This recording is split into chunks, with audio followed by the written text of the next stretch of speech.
Rockies have game 2 of their 4-game series against the Phillies. Last night, an offensive explosion. 11 runs on 14 hits. 3 home runs, 2 off the bat of Trevor Story.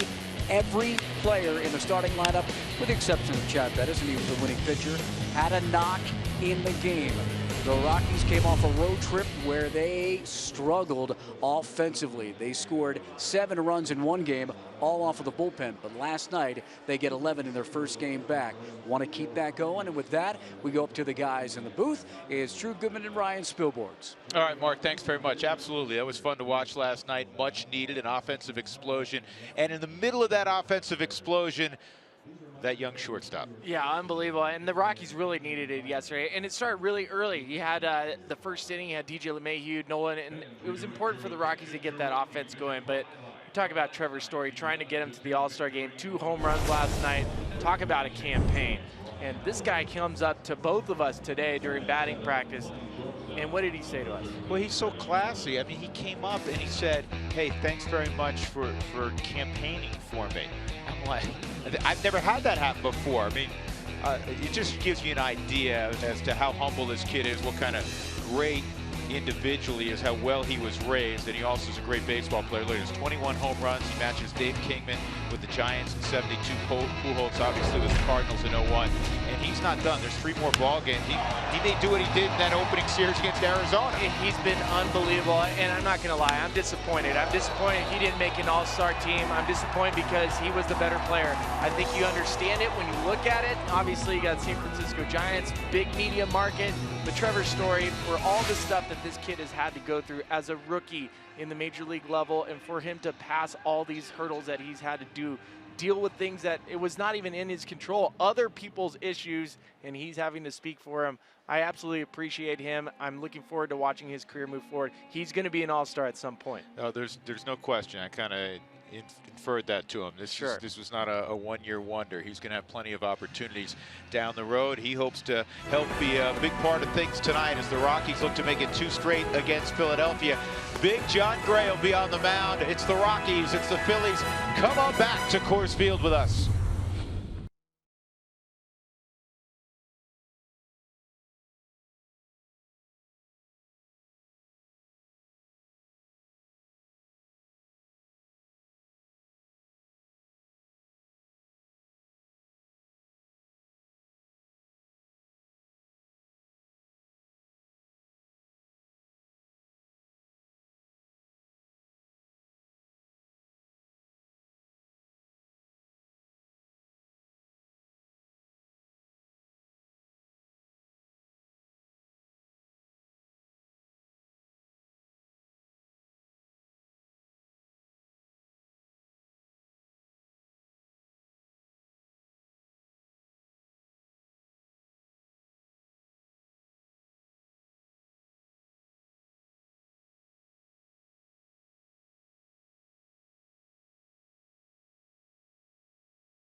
It is gorgeous out. Welcome to the weekend, everybody. Friday night at Coors Field. The Rockies and Phillies, a few days in front of the All-Star break 2016. The Rockies have won 5 straight against the Fighting Phils.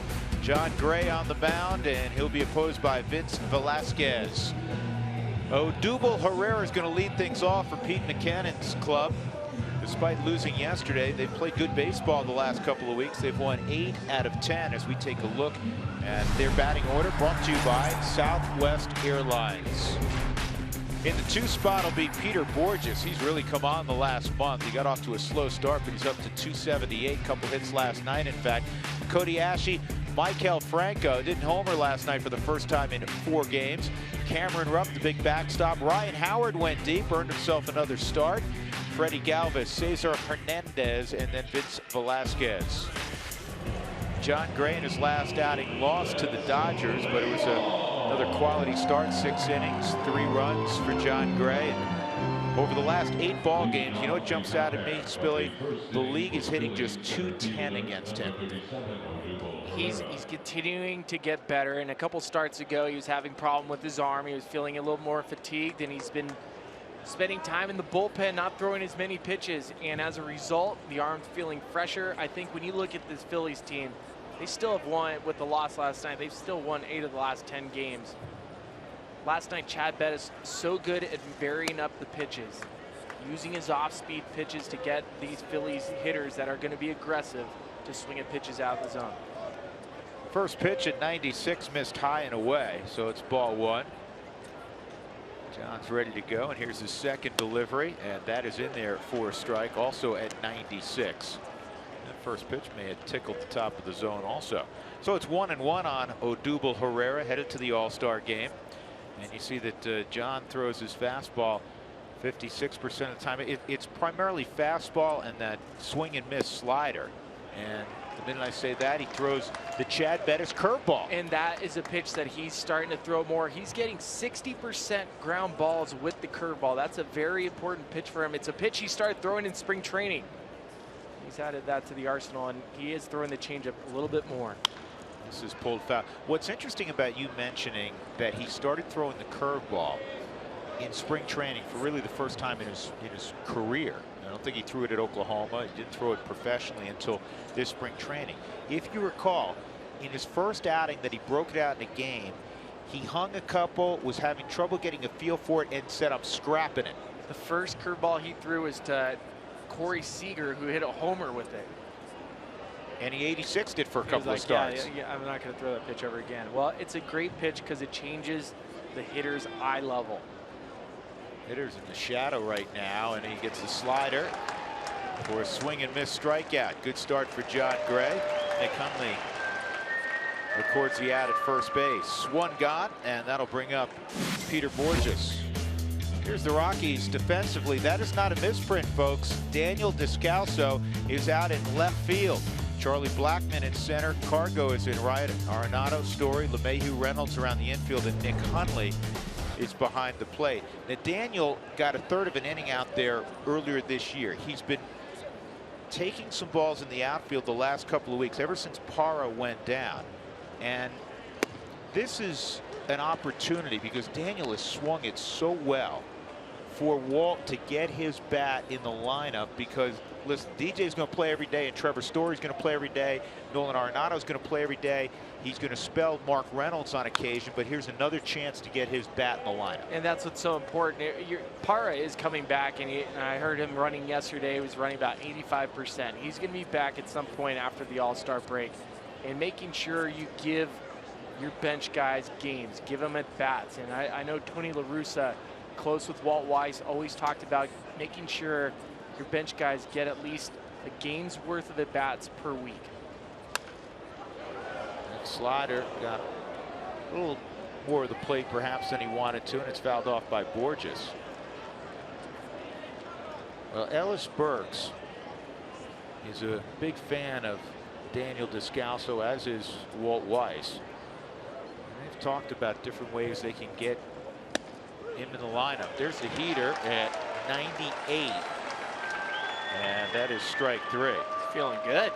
And Ellis Burks knows a thing or two about hitting. Here's that fastball again. Boy, that's no fun. If you're Peter Bourjos, just locked him up. If you're anybody, 98 down and in.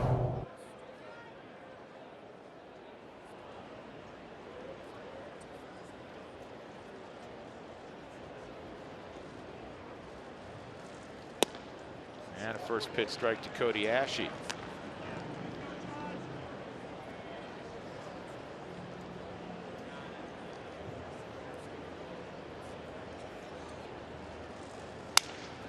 Ouch. That's a really good inning. 2 overpowering strikeouts and an exploding bat. Ashe, you have to pick up your knuckles or standing at home plate.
Leadoff as he does every night for the Rockies. Here's the rest of Walt Weiss's batting order on this Friday night. It is presented each night by Southwest Airlines. DJ LeMahieu, part of that great 1-2 punch with his buddy Charlie Blackmon, then Nolan Arenado, Cargo, Trevor Story. He had the 2 home runs and 4 ribbies last night. Descalso will slide between Story and Mark Reynolds. Mark drove it 4 yesterday.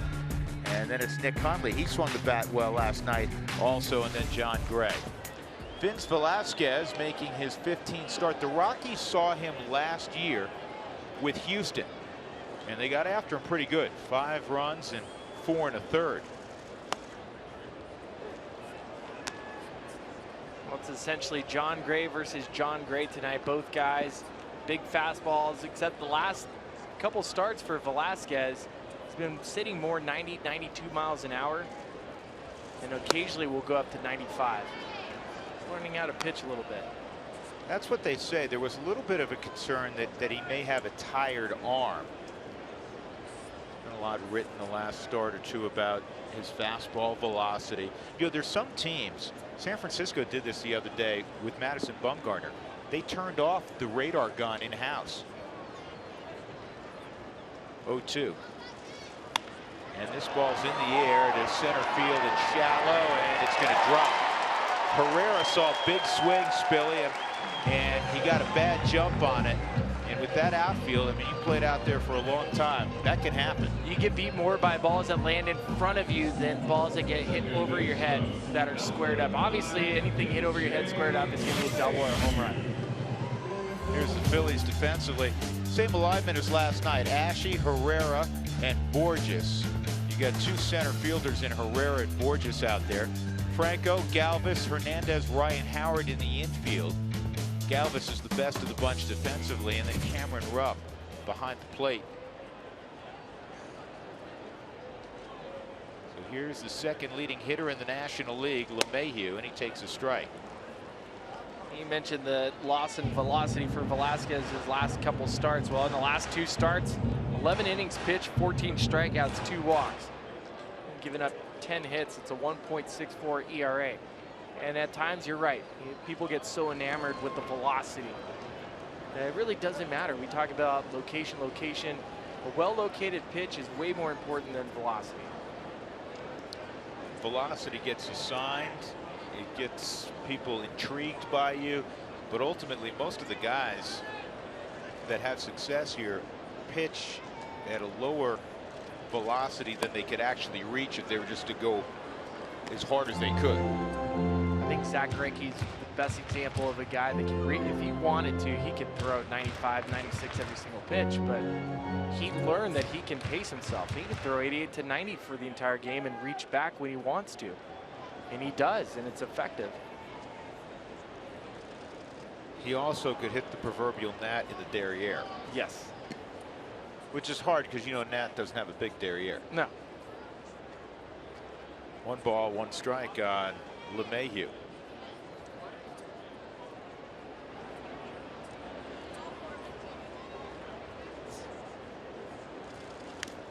Fouled off. How about the 1-2 punch between Charlie Blackmon and DJ LeMahieu? We cannot. They're the most underrated pair of hitters in baseball, and you look at it and it stands out. This is a minimum 30 games. They lead all of baseball batting average, on base percentage, run per game. They're second only to Matt Carpenter and Aledmys Diaz with the St. Louis Cardinals. These guys get on base regardless of whether it's at home or on the road. And Carpenter, an all-star, he's hurt. That's strike 3. And Diaz replacing him, so you basically are saying both of those guys are all-stars, and clearly Blackmon and LeMahieu, though they're not going to San Diego next week, have played like all-stars. Exactly. 1 out, and that'll bring up Nolan Arenado. First pitch he saw last night against Adam Morgan. He ripped a double to extreme left center to drive in his 70th run of the year. That was LeMahieu, who had singled previously. Morgan was sent out today, by the way, by Philadelphia.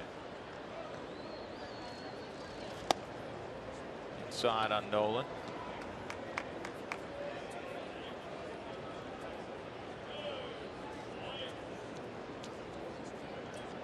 Well, this year, three-hole hitters against Velasquez are hitting .419. 4 homers and 8 RBIs. That number kind of stands out for me. 1-0 misses, 2-0. So with Nolan having 70 ribbies, it's the 17th time a Rocky has had at least 70 before the All-Star break. That's a big number, man. In fact, he has 200 RBIs since the start of 2015, which is 32 more than anybody else in the National League, to give you an idea how great he's been. Do you know what the Rockies' record is for RBIs in the first half? I have no idea. Preston Wilson said it. 84? A great guess. 91. Wow. Is that large? 91? 91 in the first half. What did Juan Gonzalez have years and years ago? It was over 100 at All-Star break.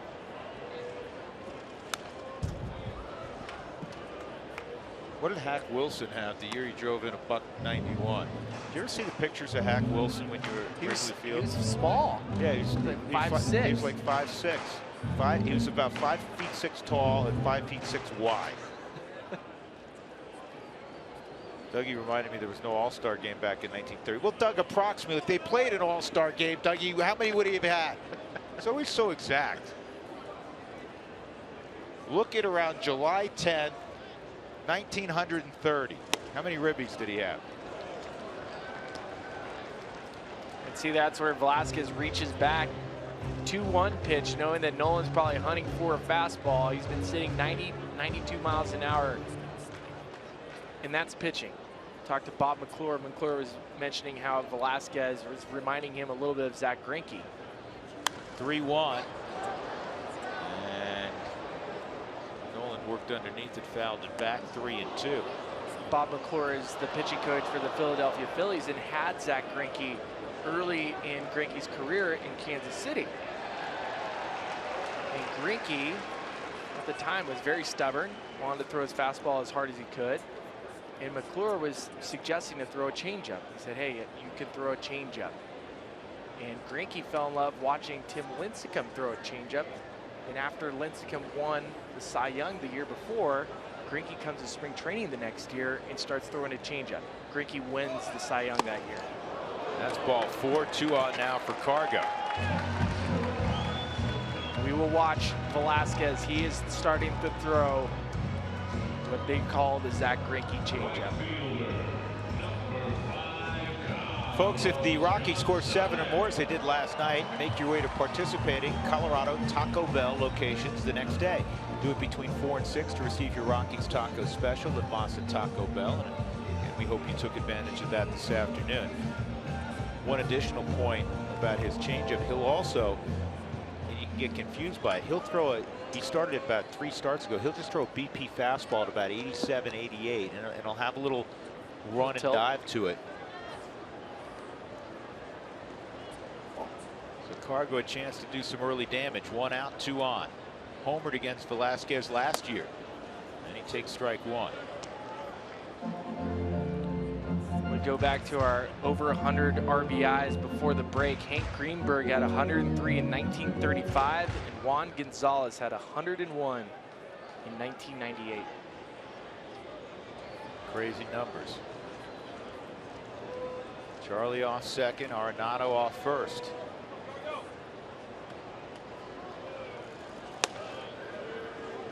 Home plate umpires Chris Conroy tonight. Jerry Meals is at first, Tom Woodring at second, Ron Kolpa is at third. Crew chiefs Jerry Meals.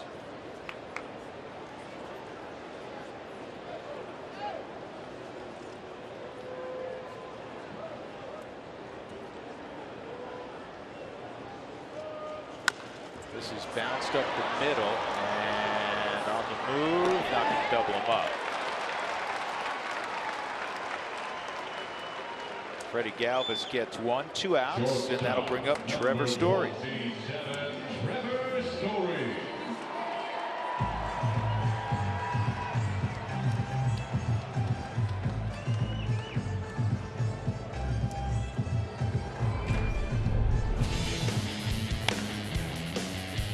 Look at all these names. This is most extra base hits by a rookie before the All-Star break. One of my favorites growing up, Chris Sabo.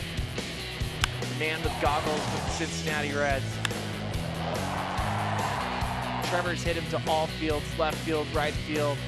I think that's the part that has impressed me so much about Trevor, is that he has learned that his pop plays to all fields.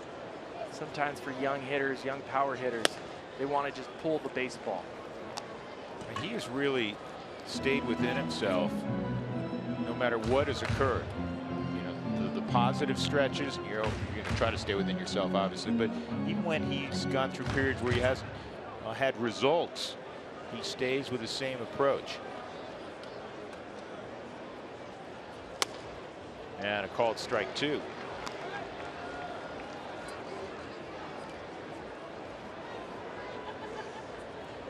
One of the hardest things to do at the major league level is continue to keep your approach. And for Story, being stubborn, you have to be stubborn with your approach. And when we talk about approach, it's, hey, I'm trying to hit the ball hard up the middle. Sometimes we talk about percentages, how hard you're swinging. What percentage are you swinging at? For a major league hitter, oftentimes you'll hear them that they're at their best when they're swinging about 90%, not their max. And he strikes out there on 3 pitches. And the Rockies leave 2 on. So we'll go to the second inning, no score. See John Gray back to the bump in a moment.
Score as we go to the second here at Coors Field. Hey, it's a Fan Friday. I'm out here in center field. Use the hashtag Fan Friday. Toyota Talk. Trevor Story didn't get into the All-Star game. Final 5 vote, but people still loved and had some fun with him.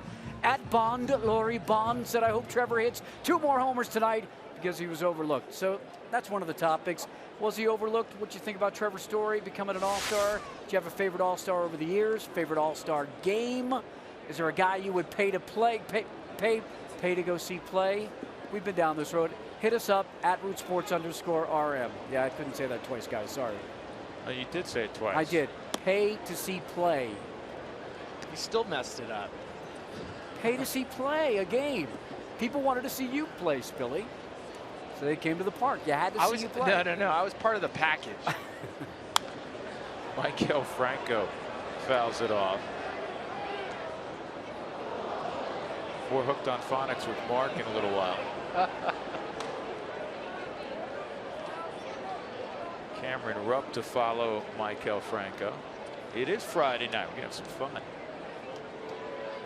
Fireworks. That's right. Fireworks after the ball game. Fireworks after the ball game tomorrow also. Dominant first inning for John Gray. A couple of strikeouts and a comebacker. Maikel Franco, that's one. Don't you look at see if the cup is fully intact? He's looking at it right now. Nope. Broke it. For a moment, he wasn't even going to check.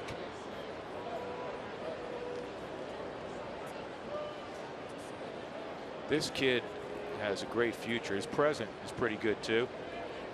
We haven't seen the 2-strike approach though. He's going to get his hack off.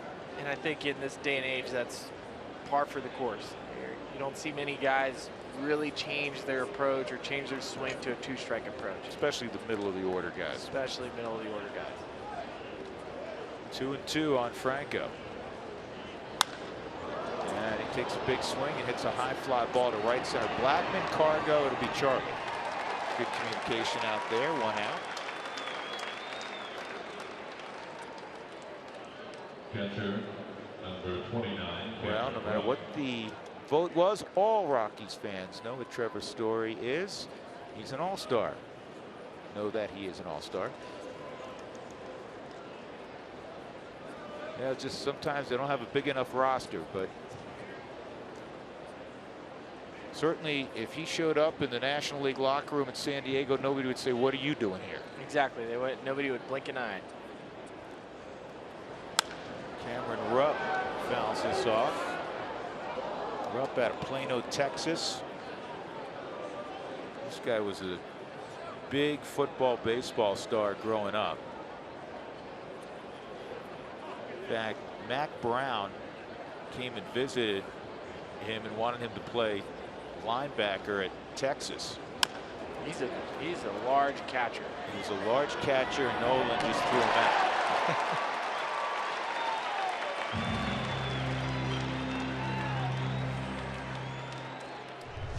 It never gets old for me. And every time I watch Nolan, his first step quickness stands out. His ability to barehand a ball stands out. His ability to not only take this angle, throw it across his body and make sure he throws it on target stands out. Everything he does stands out. See Juan Samuel, third base coach with the Phillies, looked at him and kind of gave him a little applause on that play. There's Juan Samuel. He's a good player. Ryan Howard takes ball 1. Ryan just a spot starter now for the Philadelphia Phillies, but last night in his first at bat he did this, and if you do this you usually get to play again the next day. Ryan Howard hit 203 in April, and he's had 16 hits since. It's a 131 batting average. Well, they've been playing Tommy Joseph quite a bit at first base. Howard 16 for his last 122. It's foul ball. 1-2. But you know what? I know everybody in that clubhouse appreciates his professionalism. We were watching before the game. He's taking all his ground balls. He's going through, you know, his routine. doesn't change just because he's 35 and doesn't play as much anymore.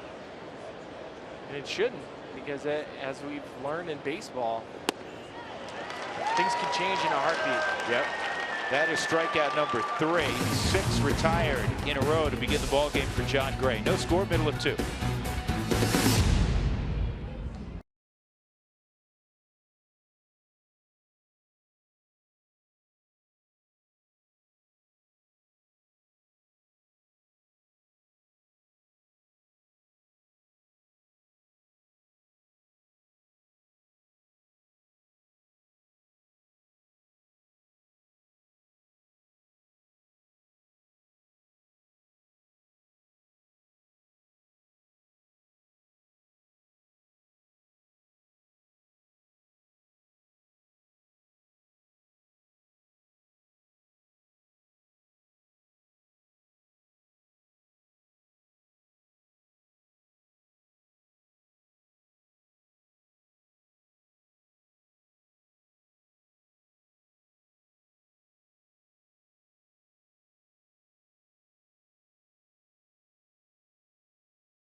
The second, Brad Thompson here with you. Now, Trevor Story, he didn't end up making the final vote and going to the All-Star game. Lost out to Brandon Belt, who won at second place with Sterling Marte.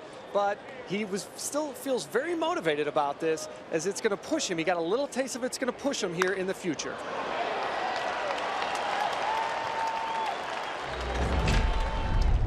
It's motivating for sure. You know, every player wants to, be the best they can, and be an all-star. But yeah, it'll motivate me for sure. He got a taste of it, so it's only going to, just his rookie year, he's got time to get back there.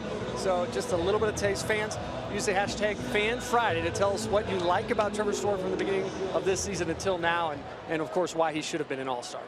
Drew? All right, Brad, thank you. Leadoff single from Daniel Descalso. He pays dividends immediately on the first pitch he sees, playing left field tonight to get his bat in the lineup. And he rips that lead single. And Mark Reynolds will take his turn. Big day for Mark yesterday. He had a home run to right field, his 9th of the year, and then a bases clearing double later on in the ball game. He drove in 4. He and Story drove in 4 last night.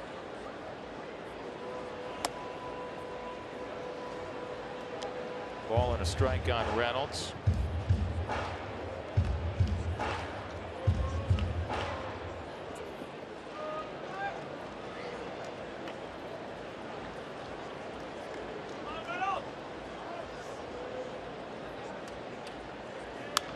That's fouled off. So Daniel Descalso has been a middle infielder his whole life. He played outfield a couple of times in summer ball, he said, in college. But he's always been a shortstop primarily. That's what he was at Cal Davis. And I said, whose glove are you using? He said, Reynolds.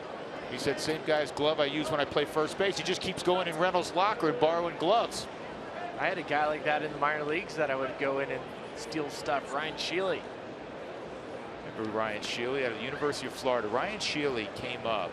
Spilly, you'll remember this because you were close friends with him. Great guy. I thought he was going to be a 300 big kid. Thought he was going to be a 300 hitter in the big leagues. You probably could have been. And talking about injuries derailing guys, and last night we were talking about being in the minor leagues, and you look at lists of names, and some guys will lead an entire league in hitting and never make it to the big leagues. Well, Ryan Sheely was one of the best hitters I've ever seen as a right-hander. He was like a poor man's version of like Albert Pujols. Big first baseman, 6'6", right-hander, could keep his hands inside the baseball. He had shoulder injuries, he had Tommy John, knee injuries. Just couldn't stay on the field. Gentle giant. Gentle giant. 1-2 on Reynolds. Descalso at first. And Mark fouls this one off. Well, Sheely still has my favorite catchphrase of any player I've ever played with. And one day we were laughing about him breaking bats. He's kind of struggling, and we're like, Sheely, you're hitting 340. How can you be complaining? And we're kind of just pushing his buttons, and he goes, I'm glad you think my career's a joke.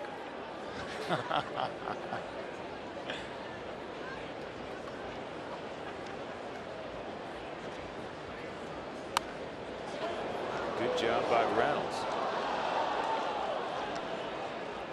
His swing and miss percentage is down this year, and the last 2 pitches are evidence as to why. He lets the ball travel, and he's like you said, staying inside it. It's not, I'm trying to hit the ball 450 on every swing. No, and I feel like Mark Reynolds is doing the 90% swings for the most part.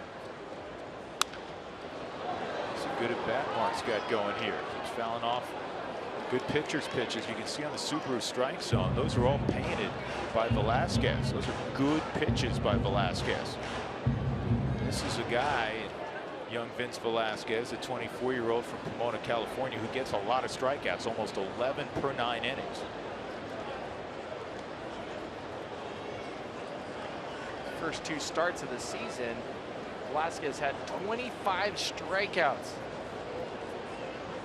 Well, he had that ridiculous game in San Diego, the complete game where he struck out 16, didn't walk anybody.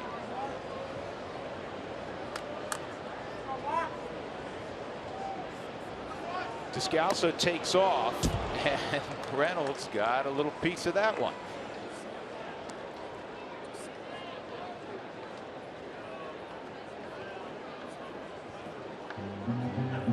Mark last year hit 13 home runs in 140 games with the Cardinals. He's already got 9 this year in about half the amount of games, 77.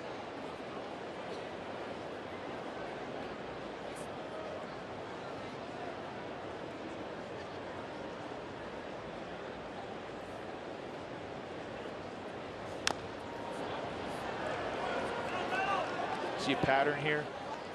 No, Velasquez hasn't thrown anything other than foul balls by Reynolds. Finally came in. And I don't think he was coming in. He was just he missed location on that one.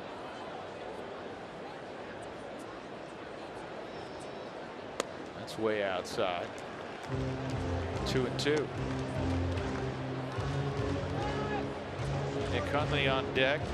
Descalso's at first, a leadoff single, no score, bottom of 2. Drew Goodman, Ryan Spilborghs, Brad Thompson, field level.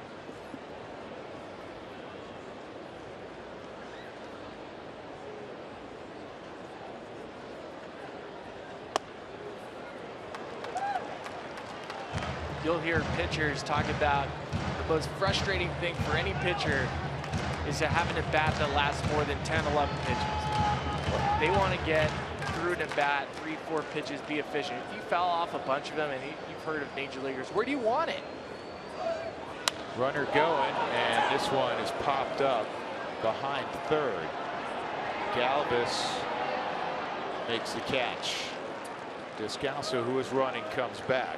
It took him 12 pitches, but Velasquez finally able to retire Mark Reynolds. Even though Mark Reynolds didn't get a hit, that is a quality at bat. Hundley last night 2 for 4, including a double.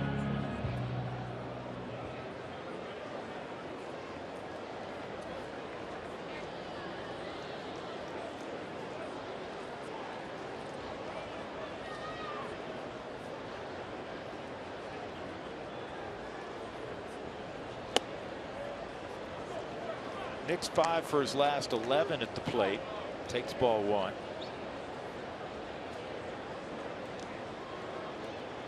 Velasquez in 2010 was a 2nd-round pick of the Houston Astros. Straight out of high school. Runner going. This ball's hit well to right, and it's fading.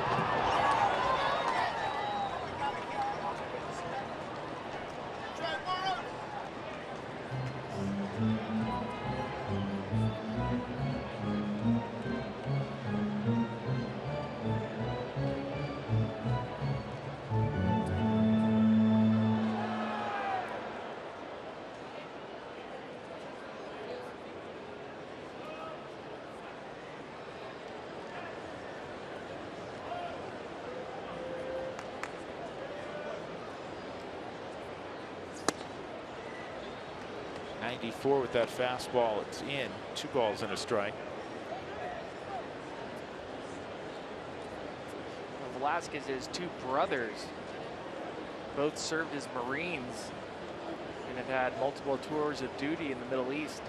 His older brother Leonard Velasquez threw a no-hitter at his high school in Fontana, California.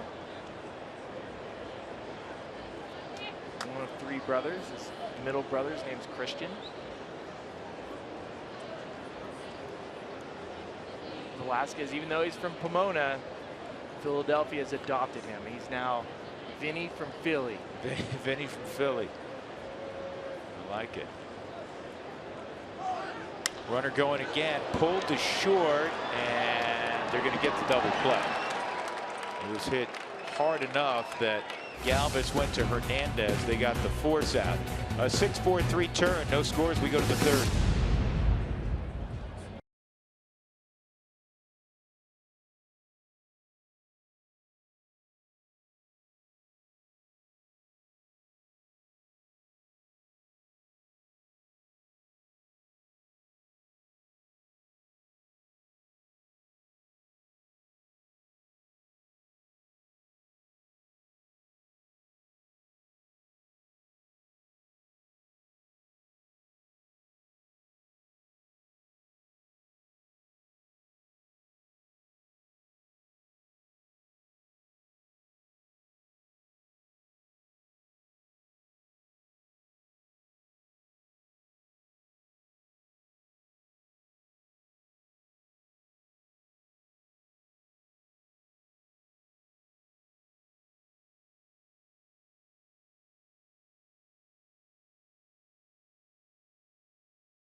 The 2016 Toyota Tundra and your hometown Toyota stores.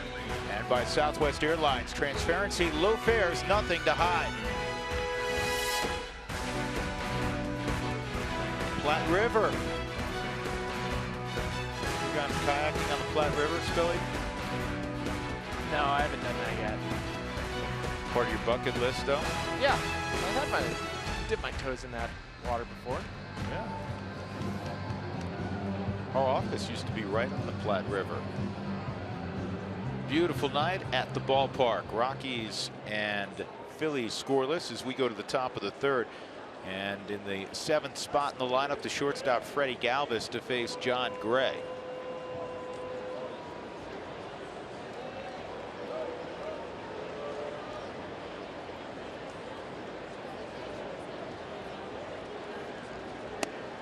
Breaking ball for a strike.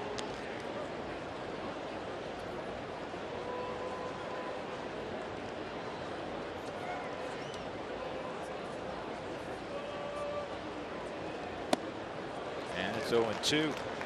Making can tell early on, Gray's got his good stuff. He does. He has his great stuff, and he's second in all of NL rookies this year with 89 strikeouts. Actually, he's up to more than that now.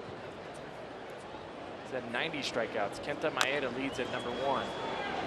Nolan's got to hustle and not going to be able to get Freddie Galvis.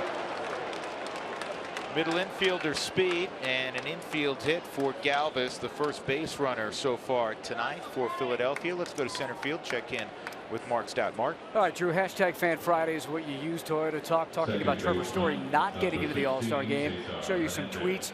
TM, Joe Woodchuck, and John, y'all got it right. He's already got gear in the Hall of Fame halfway through his rookie season. He does. Going to be an All-Star year in and year out. That many home runs, you got to be an All-Star. He got robbed. That's what the fans think about Trevor Story. Well, he's going to have plenty of opportunity down the road. Got immense talent. He's only going to get better.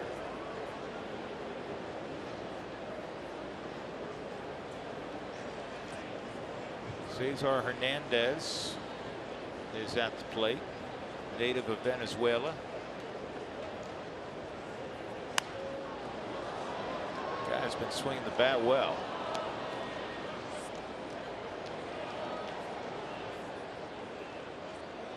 Well, he leads baseball with infield singles. And I mentioned last night that I would expect to see him try to lay down a bunt. He did not make an attempt last night. It was a great situation for a bunt, even though you have pitcher on deck. Velasquez can hit. Hit 600 in high school his senior year. Well, he's hitting 261 right now, so yeah, you're right. It's not an automatic out.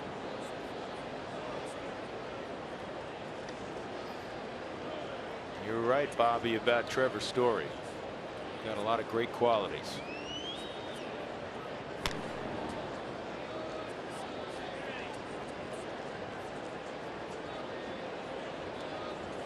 Talking to Cameron Rupp today for a while, the catcher for the Phillies, about this young team. It's been in transition the last couple of years, and he said, yeah, not a lot of people know about us, but there's an exciting future. Runner going, line to deep left field, and a nice run and catch by Descalso. Well, we always say the ball will find you when you come on the field defensively. But that's no easy chance right there. No, that's probably one of the harder plays for an outfielder to make, especially a left fielder going to your left, having to catch the ball on the backside. It's a low line drive too. Had some carry to it. I'm sure for a couple seconds he goes, oh, don't hit it to that guy. Yeah, hit it to that guy. So here's Velasquez. Oh, wow. He's got a little Tyler Chatwood in him, huh? Bail and Whale. That was pretty good. That was a good swing. You know, I don't typically compliment pitchers with their swing. I like that swing. That's some bat speed to it, Yeah. didn't it?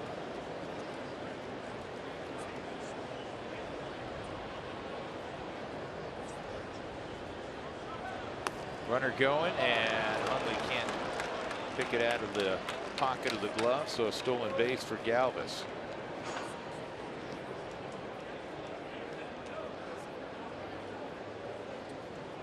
And for Galvis' 6th stolen base. Herrera is the club leader with 12.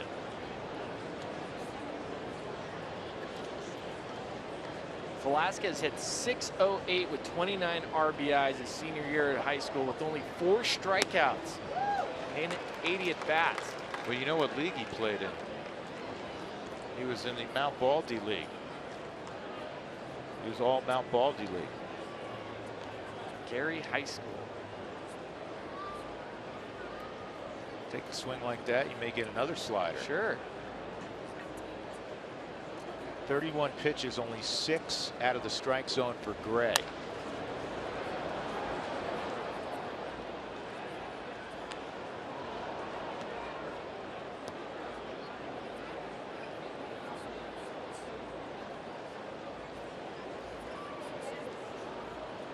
does make a huge difference for National League teams when you have a pitcher that can handle the bat. Give a quality at bat. You see what Madison Bumgarner does with San Francisco. Zach Greinke can do. Number one, it allows the manager to allow a pitcher to stay in a little bit longer. There will be times where a pitcher, his spot will come up in the lineup. And if a manager can trust you, let you hit. Galvis got too big a lead. This will be an out at first. Fortunately, the ball was put in play. If that was outside the strike zone, or it was a swing and miss, whatever, Galvis was going to steal that bag standing up. 2 outs, and Odubel Herrera will come up. Individual game day suites and party facilities are still available. There's something for everyone and every budget.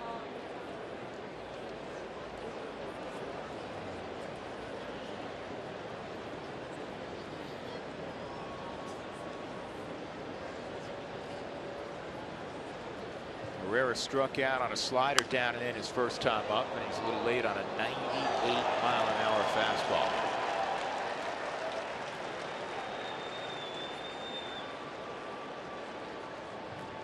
Herrera, .357 batting average with runners in scoring position. It's always nice to have when you have those numbers out of your leadoff hitter. We talk about how important Charlie Blackmon is. I'm sure you have a leadoff hitter that has the ability to drive in some runs.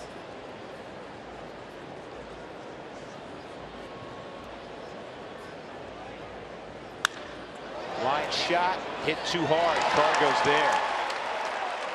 Herrera squared it up, but Cargo made the catch. Also a nice catch by Descalso that frame. It remains scoreless, middle of 3.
For the Rockies, 9-1-2 to face Vince Velasquez, who's 7-2 for the Phillies with a .334 ERA. Velasquez was with the Houston Astros, and here's how he got to Philadelphia. He was part of the Ken Giles deal. The Astros wanted a closer, so they acquired Giles, a minor league righty. In that trade as well, you may have noticed on the graphic, Mark Appel, who was a former #1 pick a few years ago, a big right-hander out of Stanford, and was not pitching very well, as this is going to be a base hit for John Gray. He was not pitching real well in Houston's system, and he was part of that deal of guys that went to Philadelphia. Appel had shoulder surgery this year. He had a mid-4 ERA in Lehigh Valley. He's now out for the rest of the year. That draft in 2013, Appel went 1.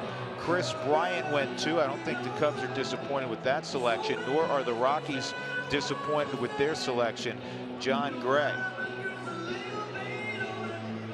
All drafts, I think, are inexact when it comes to the science of them, of the major sports. None more so for me than the Major League draft in June. Here's Charlie Blackmon, and the reason I say that is Charlie takes a strike. In the NFL, you're going to play in the NFL the next year, barring injury or something unforeseen. In the NBA, if you're a first-round pick and you make the roster, you're going to play in the NBA. Now, there is a D-League, second-round picks, that sort of thing. But in Major League Baseball, it's all about projection. They fall in love with you. The first pick in the draft, they may not project you to reach the big leagues for 4 or 5 years. That's a whole lot of stuff can happen in 4 or 5 years. From 1987 to 2008, 33,405 picks were made. Only 3,288 of those made the major league. That's 9.8%. Think about that. Half the first rounders, it never happens for really at the big league level. This ball is lined to right. Gray will stop at second. Gray and Blackmon back-to-back singles, greeting Velasquez in the third. That'll bring up LeMahieu. As you watch Charlie Blackmon, just look at how under control he is. The head movement barely moves, and even though it looks like he's swinging really hard, in his mind he's not. That's a hanging changeup that he's able to get the barrel to. But it's this relaxed, quiet approach, and we're watching Charlie. His on-base percentage is up. All the numbers that you look at, all the advanced metrics, they're all up. Same with this guy at the plate, nearly a 400 on-base percentage just because he made an outlast at bat. Well, here's your deal. This is where, even though you're not a big fan of the bunt, you feel like this is the place, especially where you are in the order, to lay down a bunt. First and second, nobody out. As a hitter, there's only a couple situations that you can productively move both runners. You have to get a base hit, which is really extremely hard to do. You have to hit a fly ball to deep center field for both guys to be able to tag up. Get hit by a pitch or walk. 0-1, DJ gets the bunt down. Bad decision. Oh, he should have slid. But Jon Gray's a pitcher. I hope he didn't get hurt there. Did he? Went into third awkwardly. That's why, well, he's jogging. That's a good sign. That's why it's safer to slide. Plus, he would have gotten there quicker. Not a great bunt. Ends up hitting home plate, bounces straight up. Cameron Rupp, knowing that you have a pitcher at second base, is going to try to get the force out at third. Oh, and John fell for a deke at second base. He took a jab step back. That's how they were able to get him.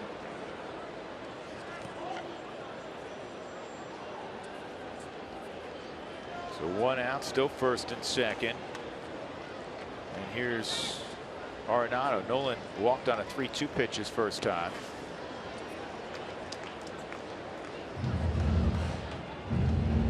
Got a big presence in the right-handed batter's box. You got 6'2", 6'3". You got plus speed at second base. Got solid speed at first base. There's Gray talking to Scotty Garrett, assistant trainer.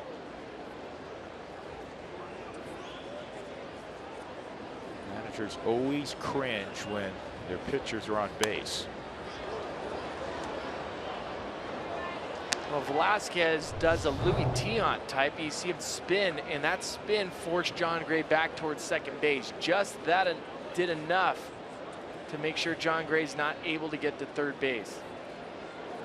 And it looks like it was his right foot after he went past the bag where he kind of rolls his ankle. So there was no deke by the middle infielders. It was Velasquez just changing up his mechanics, his delivery, and it worked.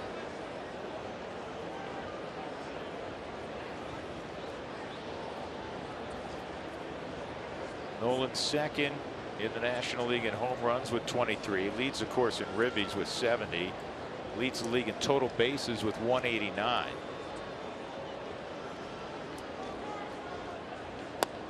Takes a strike, and he leads with 47 extra base hits. 189 total bases. It's amazing. That's a huge number going into All-Star break.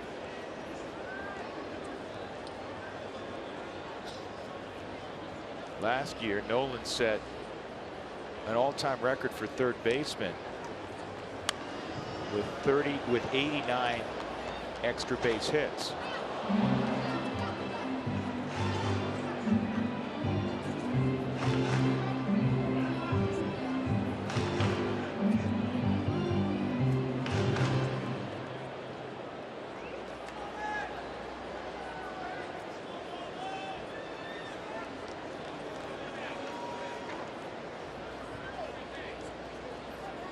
.42 home runs, 43 doubles, 4 triples last year for Nolan. And now it's 3-2.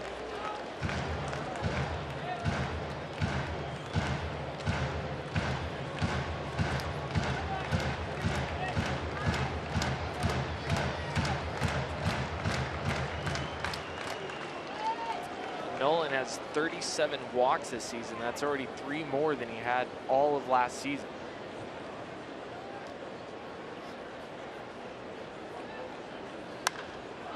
Got under this one.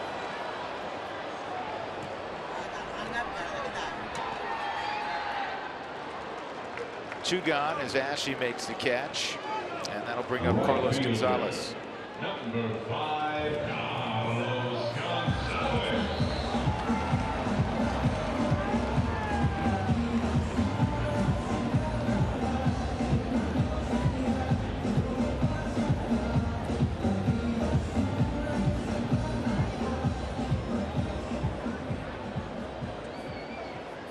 Cargo Thomas will be in that home run derby on Monday night. He's battling Todd Frazier in the first round.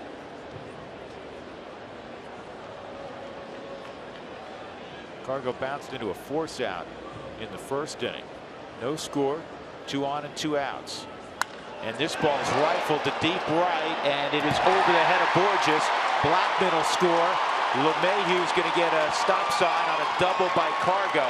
And as tremendous an outfielder as Peter Borges is by reputation,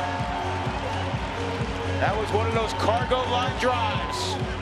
That ball is lathered. And you talk about a great outfielder. Peter Borges in the last couple of years, 3rd best zone rating in baseball. In the outfield, you look at that swing from Carlos Gonzalez, the finish, the bat speed, keeping that bat and barrel in the zone long enough. That ball, you cannot hit a baseball any harder than that. Yeah, that was one of those ones. Its exit speed's probably about $1.17. 1-0 Colorado. First RBI for Cargo since June the 28th. He's got 52 ribbies now. And here's Story.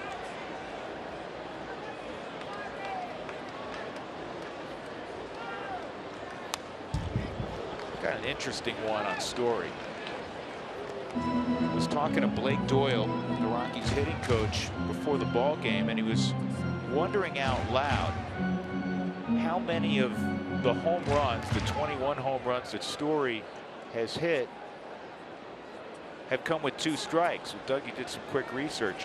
10 of his 21, he's had 2 strikes on him, and that is really impressive. He's tied for the league lead. Chris Bryant also has hit 10 home runs this year when he has 2 strikes. Nolan, by the way, has 8 2-strike home runs. Adam Duvall has 9.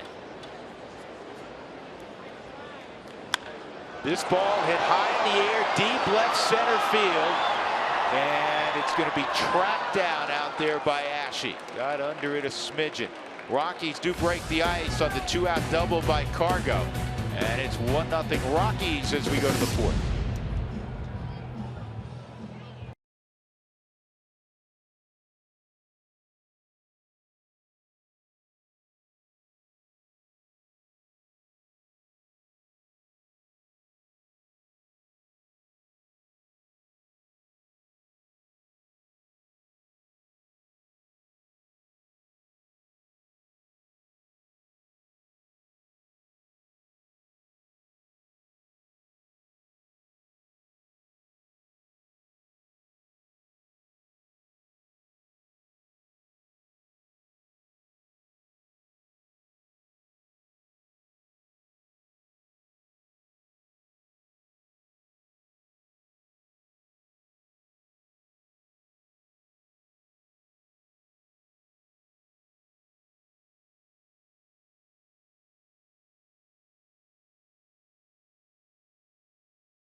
by Coors Banquet. Well, remember this? 1997, Larry Walker's facing Randy Johnson, his former teammate in Montreal. He says, I'm not facing him lefty. Puts the helmet on backwards. He actually took a pitch from the right side, and then he got up there left-handed. We mention this once a year. It's our annual... Let's watch Larry turn his helmet on backwards. Our annual video tribute to Larry Walker facing Randy Johnson. How many years have you been here? 15. And I think we've done it every year. Because it's always been, well, Larry Walker, he didn't like to face Randy Johnson. Well, for a guy that supposedly didn't like to face him, he hit .393 against Randy Johnson in his career, 11 for 28. You were back in high school, but at one point, one year, they said, oh, because he sat out one game against Randy Johnson, and it was Don Baylor's decision. It was one of those days he played a lot, and he said, you know, I'll just give him a left on left. It's Randy Johnson, and everybody said, oh, he doesn't want to face Randy Johnson, but nobody again did their homework because he raked against everybody, but he also raked against Randy Johnson. Borges takes outside, 2-1. On Peter Borges. I faced Randy Johnson in a rehab assignment. It was Randy's rehab assignment when he was with the San Francisco Giants. And obviously Randy wasn't throwing how he threw at that time anymore. But talk about a thrill. Remember how you did? Yeah, I hit him. Did you hit a bomb off him? Oppo. You but did? Yeah, I got one. Give me some. Hold on. I know, but it's not in the record books. You can't find it. Listen, we just put it on the air. It's in the record books. Man, took Randy deep. That a baby. 89-mile-an-hour cutter. You don't remember much about it, though, huh? No, it was a 2-1 count. I mean, the wind was blowing straight out to right field. I mean, it was blowing in at like 70 miles an hour. Yeah, it was 97 inside. I spun it. No, it was great. Sweet. I love Randy Johnson. Borges pulls this to left. Extra bases for Borges. And he'll stop at second with a double. That may have been the first real miss by John Gray tonight. Pay attention, see what kind of pitch it was. And you're right, that's middle. It's like a hanging slider. Borges has been one of the better hitters in baseball, leading in average since June the 2nd. He's been on fire.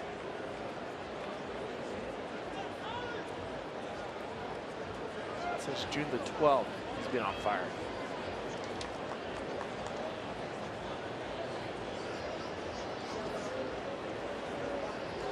Also hitting close to 400 in his last 27 road games. Ashy at the plate. He takes a strike. Borges hit down 16 out of his last 17 games. He had a 14-game hitting streak in there.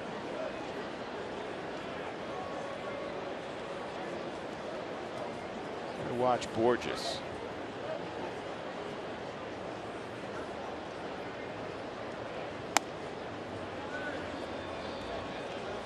Whatever John Gray's doing between starts, that change, a little less long toss, backed off on the number of pitches maybe in his bullpens, it's working because he's throwing 97, 98. His arm looks fresh. It looks healthy. Mechanically, it looks sound. Easy cheese. Easy cheese.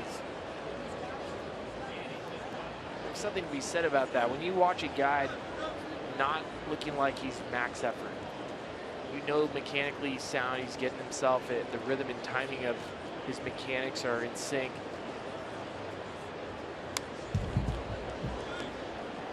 You watch his follow through. One of the things I like about John Gray's is follow through. He has that hop.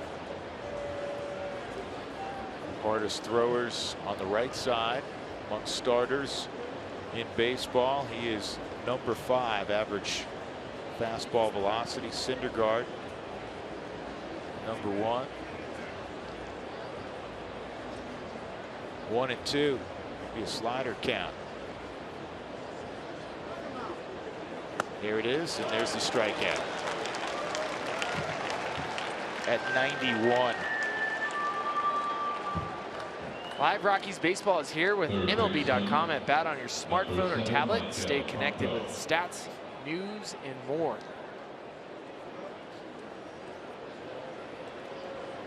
Another tough out, Maikel Franco. He's hitting 7 straight, 500 average.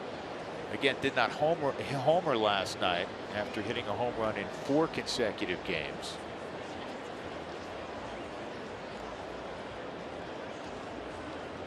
You know, one of the Phillies to have hit a home run in 5 straight games is Chase Utley. Chase actually in his, I think it was his MVP season, wasn't it, in 08? Was he the MVP in 08? Anyhow, he did it twice in a month where he hit a home run in 5 straight. This one's pulled foul. And then a few weeks later, he did it again, 5 straight games.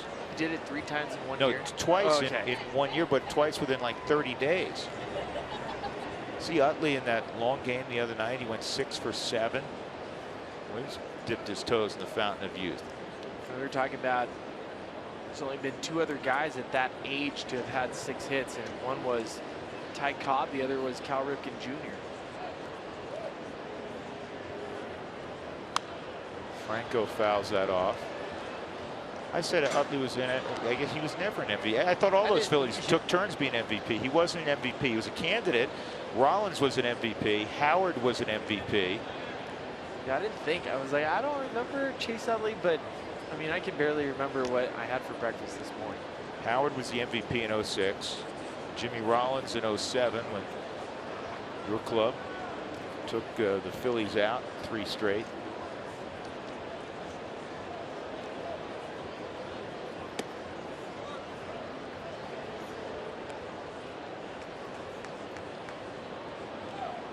One ball, 2 strikes on Maikel Franco.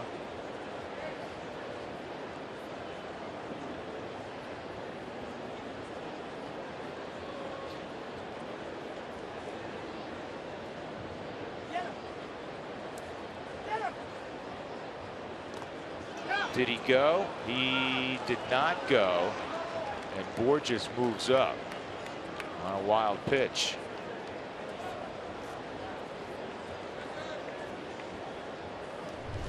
John Gray trying to get Franco to chase. As pulls off a little bit too much on the slider. Not much that Conley's able to do to keep that baseball in front of him.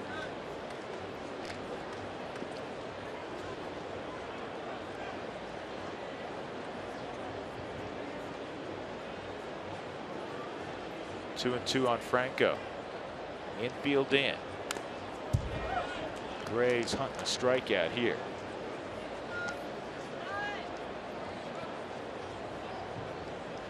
You know, Franco, Billy, for a guy with a big swing, he'll strike out, but it's not a ridiculous amount. It's only, you know, 1 every little more than 5 at bats. For a guy with his kind of thump, that's not, and a young guy, it's not bad.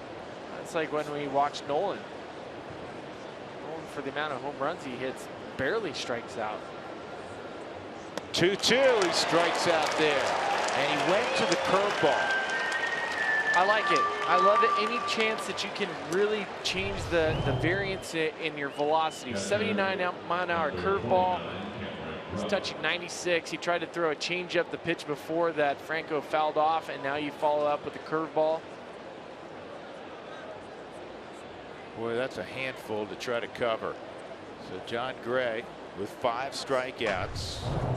And now he'll try to take care of Cameron Rupp and keep the Rockies in front 1-0 with Borges at third.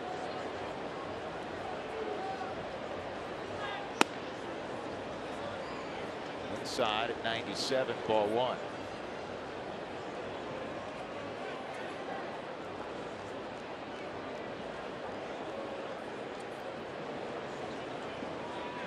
They have Rupp listed at 6'2", 260 pounds. I asked him today to confirm. I said, what are you playing at? He said 260. He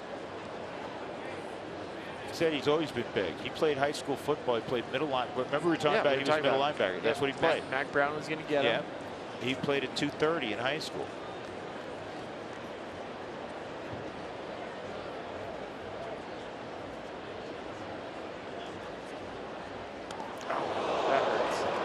but not as much when you're 260. And you're a former linebacker.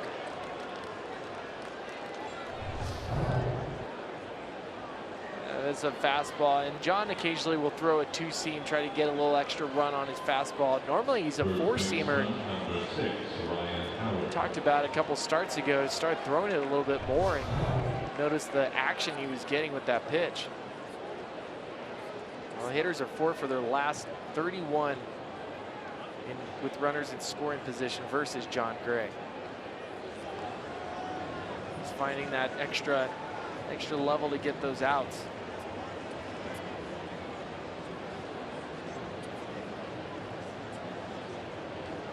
Ryan Howard struck out his first time. Shift on. That's a good pitch. Yeah, the curveball just missed. The Subaru strike zone may have been there.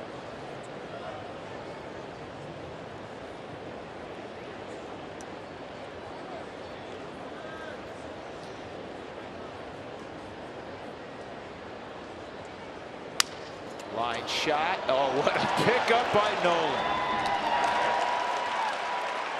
Off the bat, you thought that was going to squeeze through the left side. I don't know how it did. And Arenado robs Ryan Howard, keeps the Rockies in front 1-0, middle of 4.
We go bottom 4 because of the play Nolan Arenado just made on Ryan Howard. Larry Bowa was an all-star shortstop. I grew up in Jersey watching the Phillies and being able to watch him. And I asked him what he thinks of Nolan Arenado of the Rockies.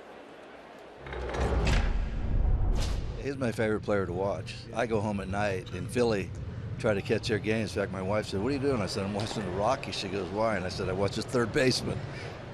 He's unbelievable. Mike Schmidt's the greatest I've ever seen. So far, this guy, defensively, I don't, this is not a slight to Mike, but this guy is as good as I've seen ever. So Bowa is the bench coach for the Phillies right now. As I said, he was an all-star shortstop in his own right with Mike Schmidt playing next to him as we watch this pitch, and it's high. I'm wondering what people think here on Fan Friday too, guys. Who's the favorite player you like to watch that's perhaps not a Rocky? You know, somebody comes to town, a team from the NL East. You know, maybe you like to see McCutchen or somebody in the past. Drew, you and I have talked. I had to go see Nolan Ryan and Dwight Gooden pitch in person at the park.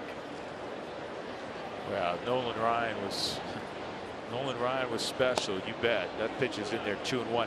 I would say, and it's a great question, Mark.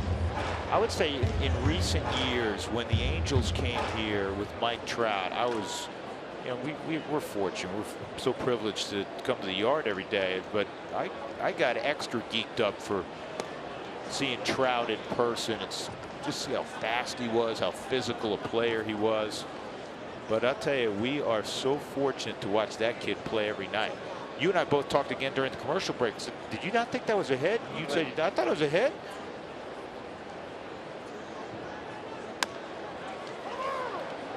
Ryan Howard will grab that, beat Descalso to the back. One of the things I love about Larry Boa, is as candid as anybody in baseball. Here's a couple of his plays tonight. There he gets Cameron Rupp. And the play a moment ago. Larry Boa will tell you exactly what he thinks about your guy, his guy, and everybody in between. Yep. Something special about Larry Boa. Always spend time chatting with him. He loves middle infielders. That's his favorite thing to watch. Former shortstop, all-star shortstop. Yeah. Boa was a really good player in the era when shortstops were 5'10" and weighed 173 pounds. Buddy Harrelson, Mark Belanger. I mean,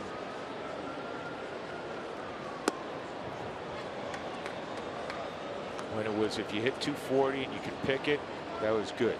That was great. It was before the Tulowitzkis and the, the Nomars and the Jeters, Jeters and the Ripkins. Those guys came around. Tejada.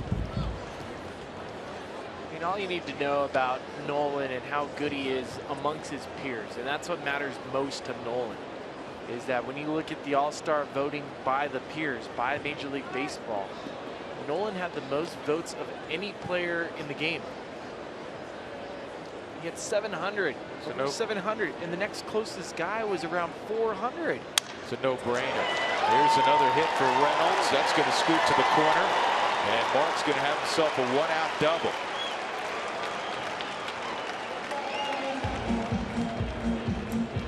Mark Reynolds has proven to be a really nice pickup for Jeff Bridich and his staff. He's had a great first half, offensively and defensively. Very underrated defensively. You see the changeup just found its way towards Mark Reynolds' barrel, and he's able to pull it. And that's something we've noticed this year.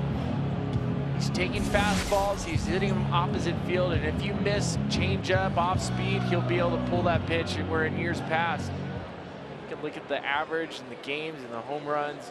You can see it's a noticeable change for Mark Reynolds, and we've noticed that the approach, a shorter swing, he's under control, he's using the full field. And part of that has to do with hitting here at Coors Field, and he talks about that. Huntley fouls it off. Rockies up 1-0. They've out-hit the Phils 6-2 as they bat here in the bottom of the fourth. Drew Goodman, Ryan Spilborghs, Brad Thompson. Just a beautiful night for any outdoor activity. Fireworks after the ball game. It's like a full house.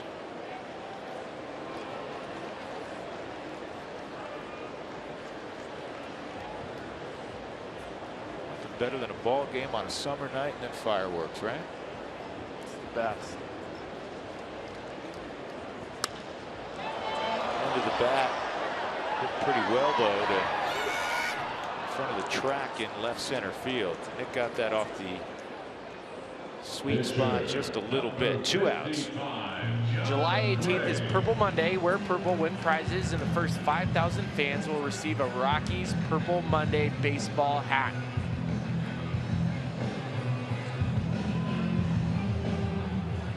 So John Gray's coming up. He singled to right center field his first time up. And John doesn't have the average, say, of Vince Velasquez. He had a 120 average coming in. But he has a serious approach, and he takes a nice swipe, doesn't he? Not bad. It's not bad. He's getting better. He's working on it. It's a nice leg kick. It's better than your buddy BK's swipe. Yeah, that was, yeah. Young Kim, we would play his swing when the team needed a little pick-me-up. We needed a little comic relief. We would have a reel of 7 or 8 of Young Kim's swings. He would literally corkscrew himself on his swing. He would spin all the way around and then unwind. Well, the greatest was the 180. The 180. So we have video of him with both feet in the air, making contact with the baseball. Beautiful. I don't know why that's not taught more. It should never be taught. 1 ball, 1 strike on Gray.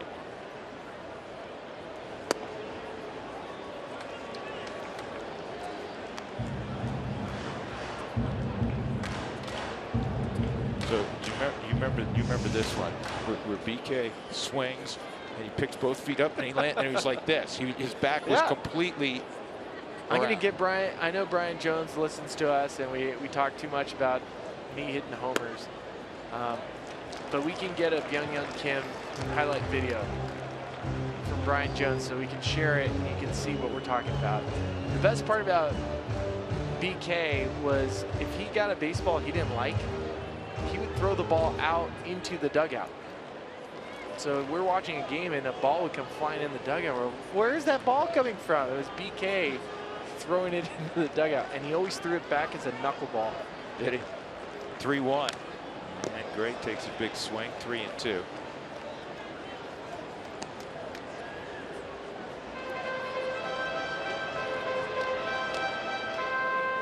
Well, if anything, John Gray is making Vinny from Philly work. Next pitch for Vinny from Philly is going to be number 70, which is higher than he'd like. Still working in the 4th inning. Again, the Rockies up 1-0. Reynolds, who doubled with 1 out, is at second base. Ball 4. And John Gray jogs down to first. Ewald greet him there. It's got to be in the shoes. I noticed John Gray's wearing some white Nikes tonight. If those aren't Nikes. Yeah, he normally doesn't wear those. Those are pretty sweet. He's asking EY, what do you think? They're cool. Yeah, Charlie's had a nice night already. 2 for 2. He scored the Rockies' only run.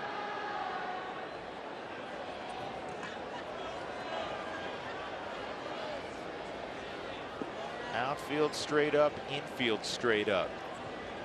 It's funny watching this alignment right now because you rarely see it. I think you're watching a game in the 70s. You just let everybody plays their position where as it was originally designed. Nobody shading at all. A throwback.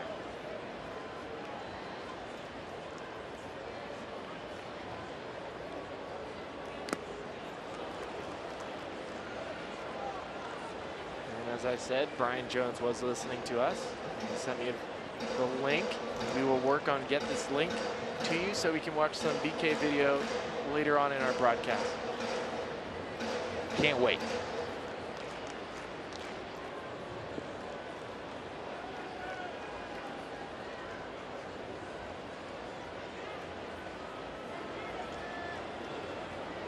Here's the 0-1 to Charlie.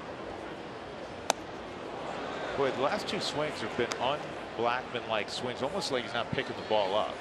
A little bit of a shadow coming in. You have notice that there's shadow between home plate, the batter's box, and Vinny standing out in the sun. At times it's a little bit more difficult to pick up spin. And it's one of those weird times of days where you'll see hitters use rose-colored glasses that allow them to lightens up the field a bit.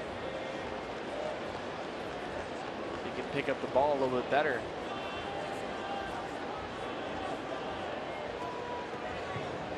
Cat and mouse going on.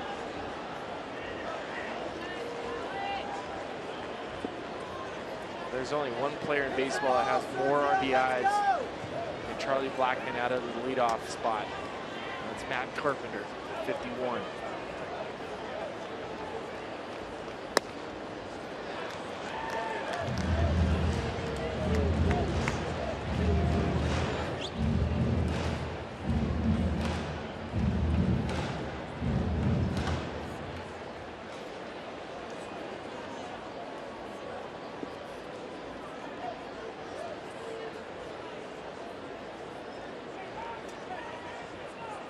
ball, 2 strikes on Blackman. Reynolds at second, Gray at first. And now it's 2-2.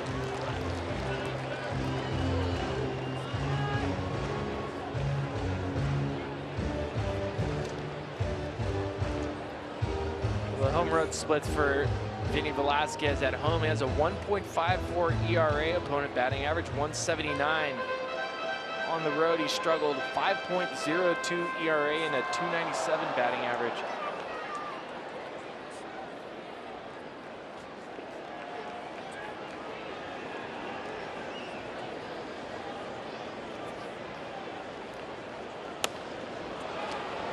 And that's foul.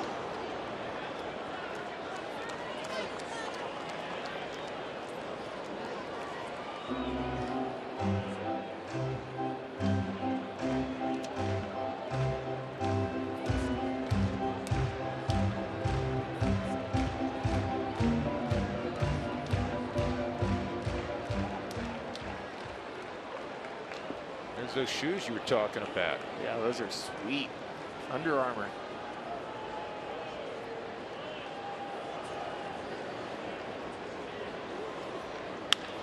And a ground ball to short. Galvis flips to Hernandez, and that ends the threat. We are through 4 innings. The Rockies have a 1-0 lead behind John Gray.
Pete Mackanin started a fine system. He's got a very young team, so during spring training, he started a fine system, 50 cents for every mental, physical mistake that was made. Not like striking out, but not rounding the base hard, maybe turning a double into a triple. It's now up to $1 per mistake, but here's the catch.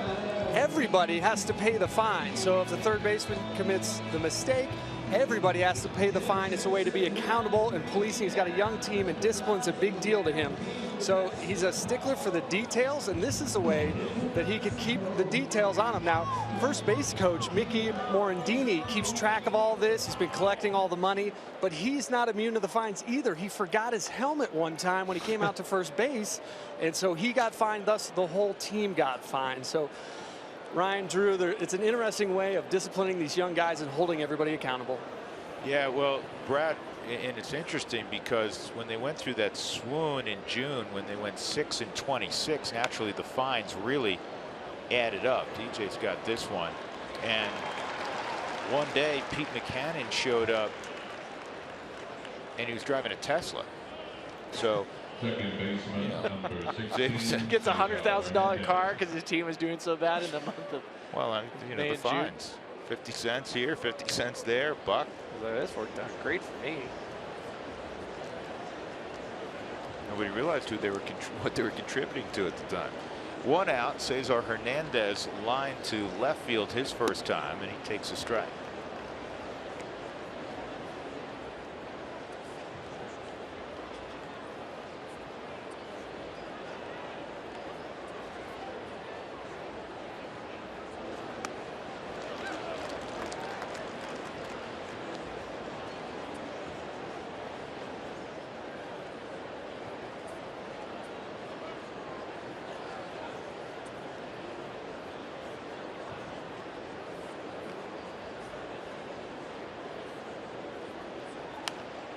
Look out.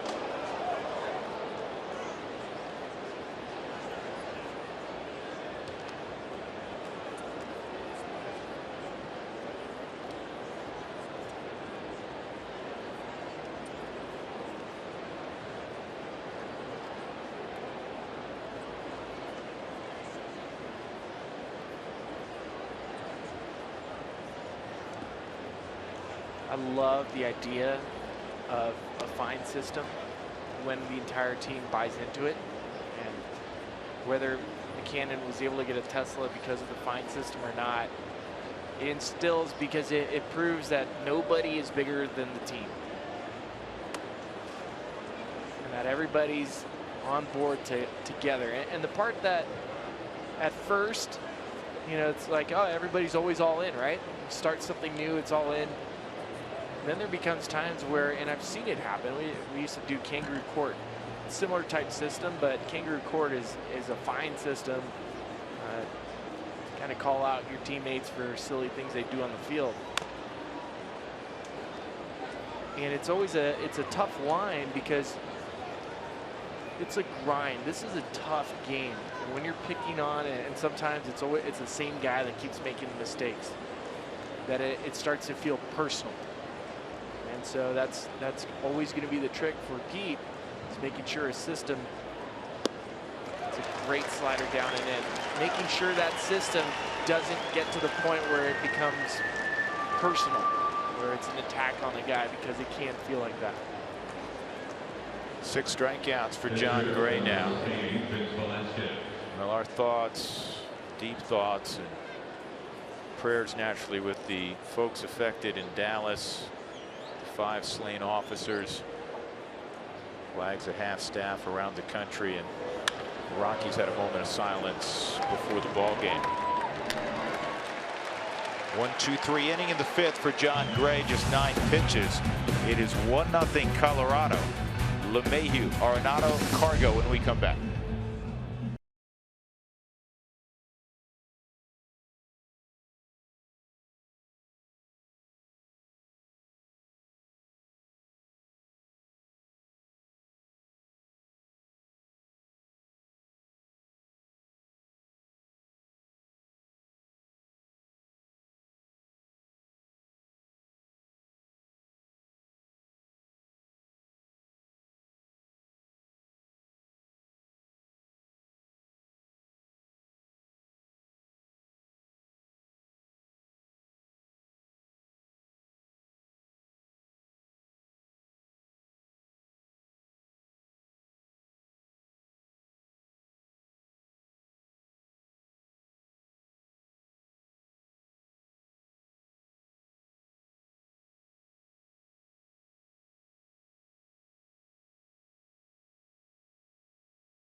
Baseball on Root Sports is brought to you by Subaru. Love, it's what makes a Subaru.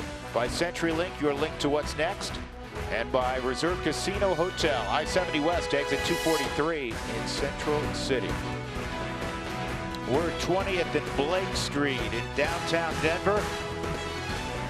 The Rockies leading 1-0 as we go to the bottom half of inning number 5. DJ LeMahieu to face Vince Velasquez. Rockies have out-hit the Phillies 6-2. Boy, Jon Gray has been outstanding in a word. DJ tonight 0 for 2.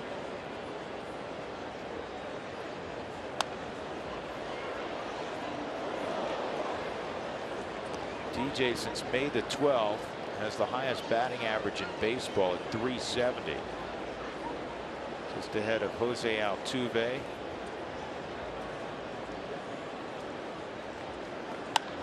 This ball's hit on a line to center field, and Herrera's right there.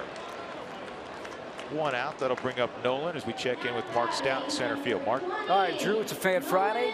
Toyota Talk. We got a few people saying who they want to see other than Rockies. At the top, Michael, Twins fan, was always Kirby Puckett. Alexander likes Bryce Harper. And McCaffrey down at the bottom says Buster Posey. By the way, Michael, I know you're watching the Rocks, so forget about the Vikings in '68. Get on board here with Colorado. But if you have somebody you want to see or like to see play, you were mentioning Mark Belanger. When I was a kid, down the street, my neighbor, Drew, had to go to Baltimore, wanted to see Mark Belanger play in person, shortstop for the Orioles. The Blade. Yeah, I'm dating myself, but it's cool to go to War Memorial Stadium back in the day with him as a guest. You know what, Mark? There were a lot of guys to go see with know, Baltimore, right? not just Mark Belanger. Don Baylor was playing back then, too, for the Orioles. They had a star-studded lineup. Ball and a strike on Arenado. I always tell you, I grew up in Santa Barbara, always went to Dodgers games, and for me, the player that, it might surprise you, I love Steve Sachs, you know that. I talk about him all the time. The guy I wanted to see play all the time was Brett Butler, because I wanted to see how fast he was in person, because he was so good at doing the infield bunt, bunting for hits. This ball is smoked, but it's going to turn foul.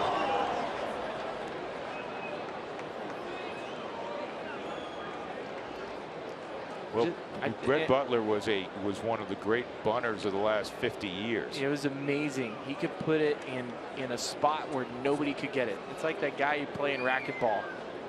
Just hits the ball in the corner, you can't touch it.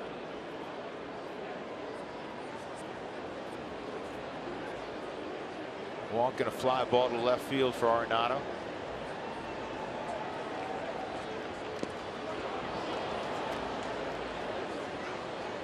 One out.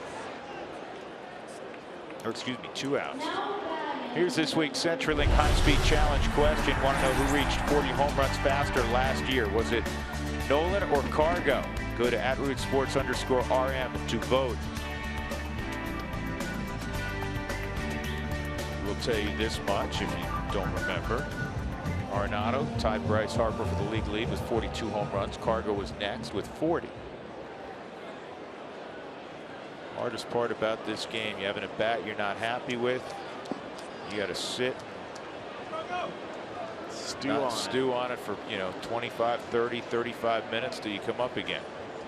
Cargo hit an absolute missile over the head of Peter Borges to drive in Charlie Blackmon in the third. That's the only run of the game. The exit speed, you looked it up, was a little over 113 miles an hour on that.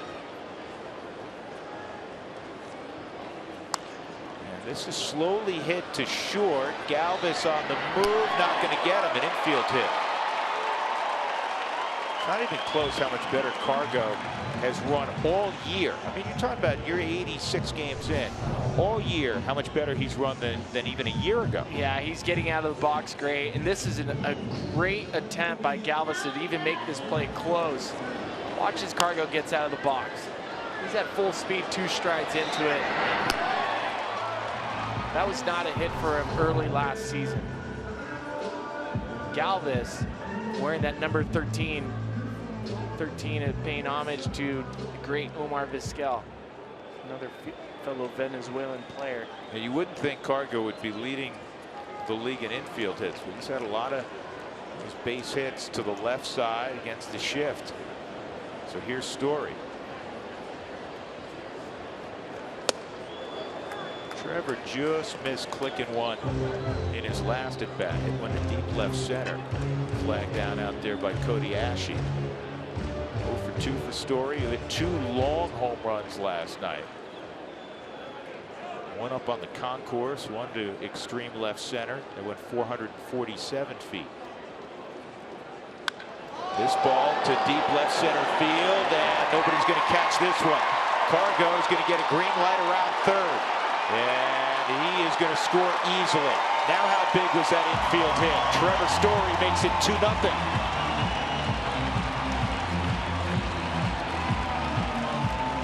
Trevor missing a couple pitches his last at bat against Vinny, making sure he had a nice, compact, quiet swing. Get that pitch that he could drive and put it in play. See how quiet the swing is. Something we've noticed over the course of the season is how much quieter Trevor Story's swings have become.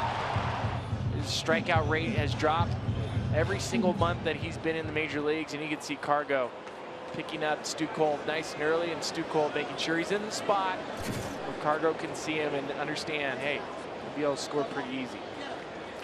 Now Descalso, 1 for 2 on the outside corner for a strike. Daniel inquiring of Chris Conroy in a politically correct way. Where was that pitch? Are you sure?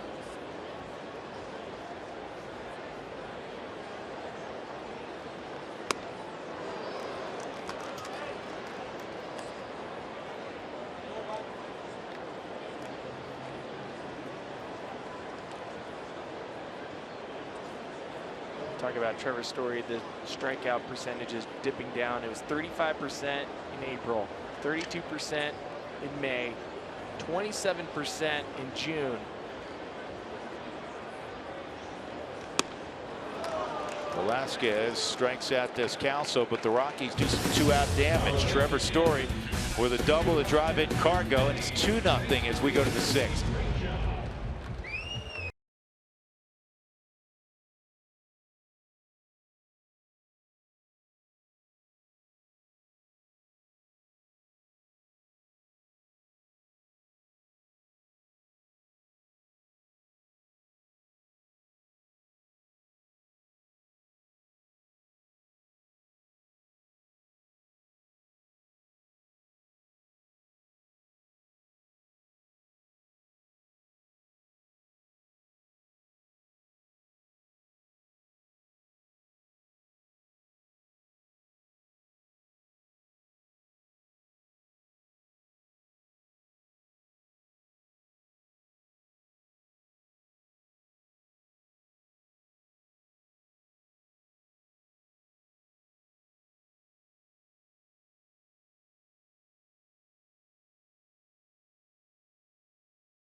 Up 2-0. It's a Fan Friday.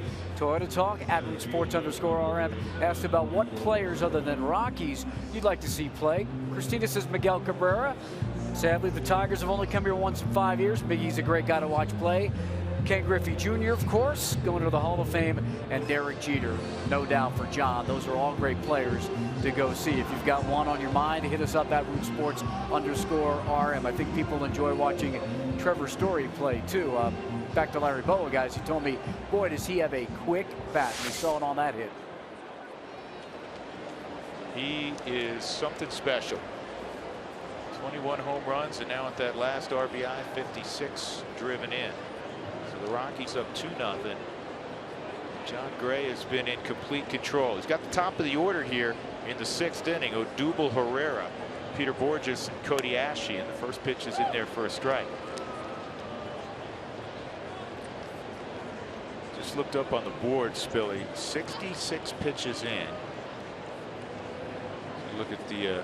Now I want to show you. Okay. You don't get to see this too often, where a player lays his foot flat on the side.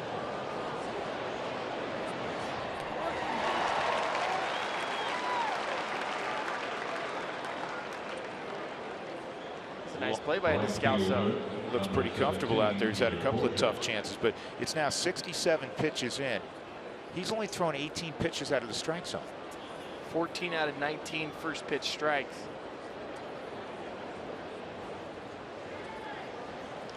Borges has one of the 2 hits tonight. There's the one poorly located pitch, a slider that kind of spun up there in the middle of the plate, and he doubled. Borges swings and misses there, 0-1.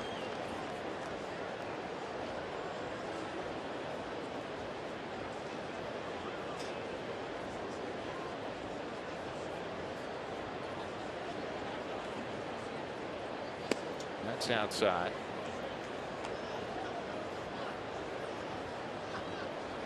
John Gray's been very democratic today. 6 ground ball outs, 4 fly ball outs, 6 strikeouts. Getting everyone involved. Boy, he's changed speeds well too, hasn't he? He's had the right mix. He's been on the same page with Nick Hundley. Right mix of a curveball. And you have to, when you become too predictable, and for John early in the year, he was fastball slider.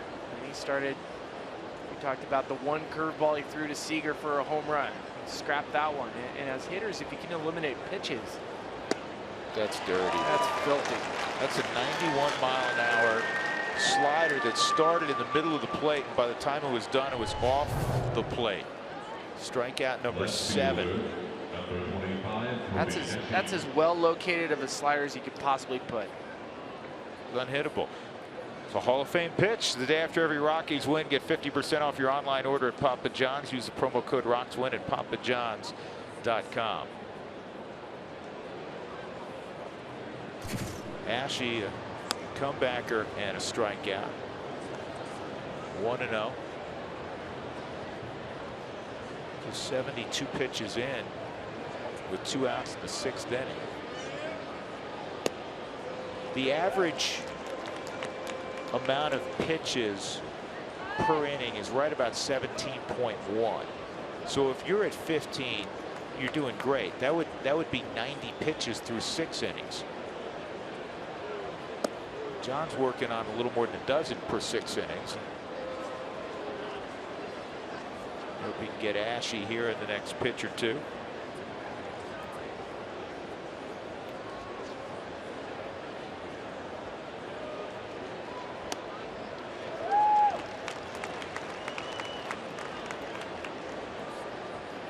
Pitch at 95. John's been as high as 98 on several pitches tonight.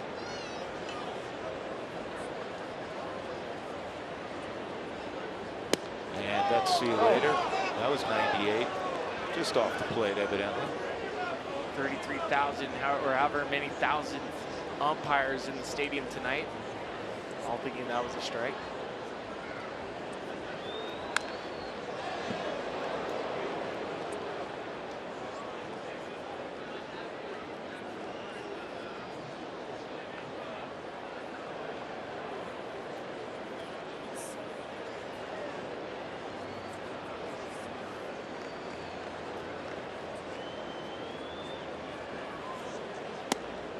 And he lost him. That's the first walk tonight for Gray. That'll bring up Franco. He went for a changeup 3-2, and sometimes when you watch a pitcher snap for the baseball back, you usually tell that was he didn't like the pitch call right there. He was like, you know what, maybe that wasn't the right pitch because I felt like I could have got that guy out. I've seen that happen all the time. 4th best pitch. Exactly. Here's Franco. And he did it again. Remember he did that in a previous at bat? He hit it off the very end of the bat, the cup part of the bat. He's checking out. This is exactly what he did last time. He's checking it. The only difference is not asking for a new bat.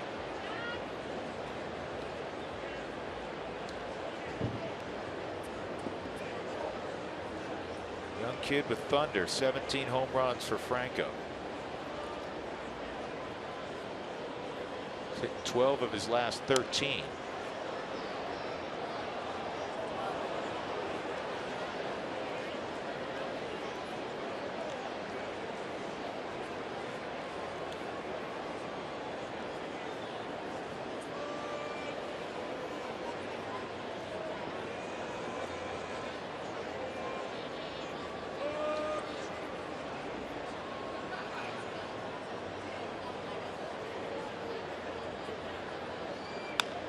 Down the line, foul. He hung that breaking ball. Yes, he did.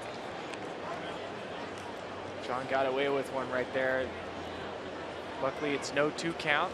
You think sometimes when you're in a tight game like this, even though John's been complete control, but it's just a 2-0 game, that it's almost easier to keep your focus as opposed to, say, if it's, you know, 5 or 6-0 right now. And you'll hear pitchers talk about it all the time where they prefer being in a closer game because it allows them and it keeps their focus more hyper.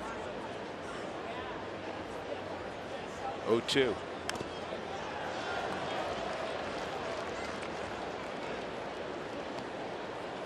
Look at John's 2-strike usage in the course of the season. He primarily likes to go to his slider 48% of the time. Fastball, he's only throwing it 42% of the time. So he's definitely using his off-speed pitches with 2 strikes, and hitters know that.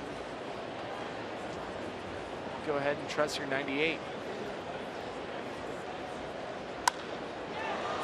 In the air to center field. Plenty of time for Blackmon to get over and make the play. John Gray walked Ashley with 2 outs, no problem. He safely threw 6 innings, 2-0, the Rockies lead.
Jerseys, t-shirts, novelties, and much more at abqisotopes.com. Albuquerque Isotopes, proud AAA affiliate of the Colorado Rockies. And check this out, David Dahl. They might send him back to Hartford because last night he was just 1 for 4 with an inside the park home run.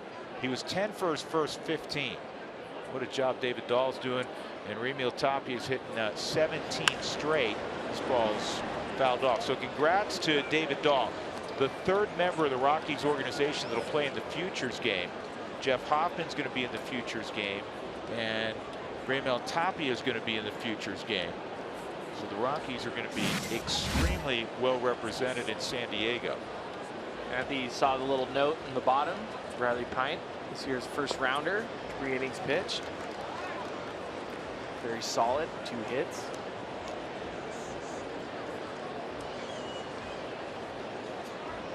Mark Reynolds had a double in his last at bat.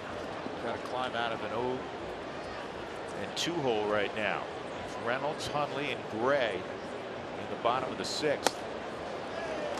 And Velasquez gets the strikeout.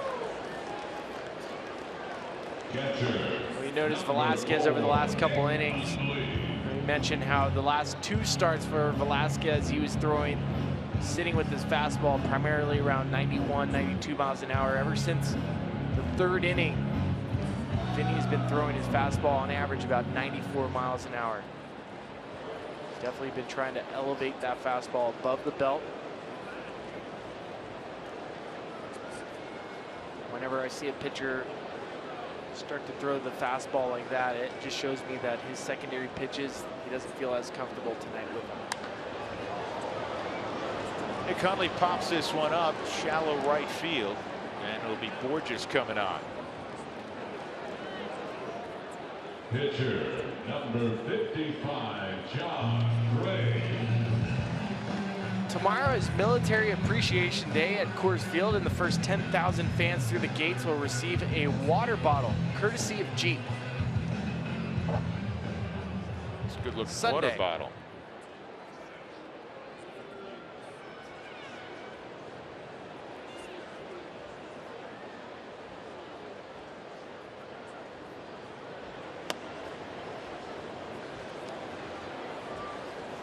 So that'll be Sunday, actually. Yep. That'll be Sunday. Military Appreciation Day. 1 strike on John Gray. And 2 strikes on John. John's been everywhere today. He had a single, he had a walk.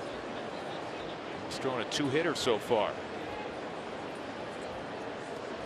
But Velasquez has been very good also, as advertised.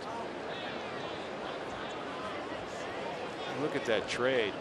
We were talking about it earlier. Giles, with the big arm, 1 save with Houston. Now he's in a setup role. That's not why they acquired him. They gave up a lot of arms to get him.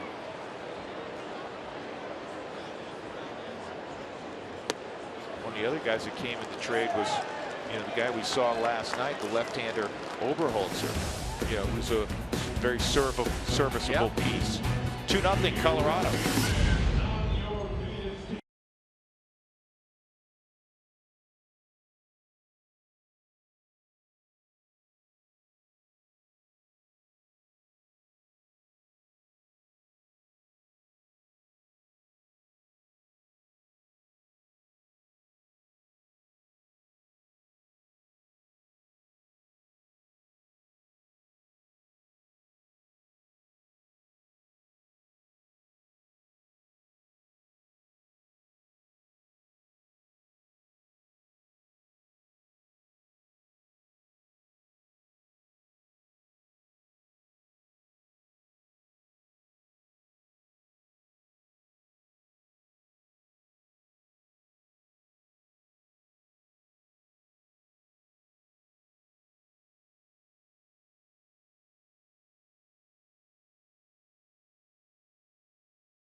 On Fan Friday, we got fireworks coming up, and Pete Votri, who's here, his family's in town, so he's got stuff to do. Martine, this is interesting. She said, I'd love to see a stats comparison of the Rockies infield against the all-star NL infield.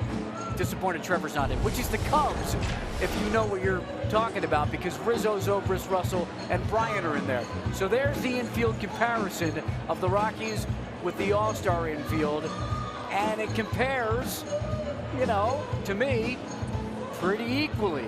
So when you watch the All-Star game next week, think about what if DJ was in there and Trevor Story and Mark Reynolds with Rizzo, Zobrist, Russell, and Bryant. So thank you, Martine. Good idea getting a comparison. I like it, Mark. See Brandon Barnes. Yeah, Barnes has come in. He's in left field for Daniel Descalso. Got his first big league start in left field. Cameron Rupp, 0 for 1. He was hit by a pitch. And then John misses with his first offering. Yeah, it's pretty interesting that comparison Mark put together. Well, I looked it up on Fangraphs, and I looked up, you hear me talk about WAR, and I never typically like to look at these numbers, linear metrics, mid-season. But Addison Russell and Trevor Story, same 1.8 WAR. Addison Russell's starting shortstop in the All-Star game. It depends which WAR you look at, because Well, that's why I mentioned it's on Fangraphs. Right. Baseball Reference has a different one. And the reason I point that out is, I believe on Baseball Reference, I have to look this up. No, according to stats, Nolan is third in the National League in WAR at 3.6, and Story at 3.1. You know, has a higher WAR. That's ball 4. The only rookie with a higher WAR in baseball than the 3.1 for Trevor Story is Corey Seager with the Dodgers, who's at 3.7. And folks, it depends. Everybody's wins above replacement calculation is slightly different.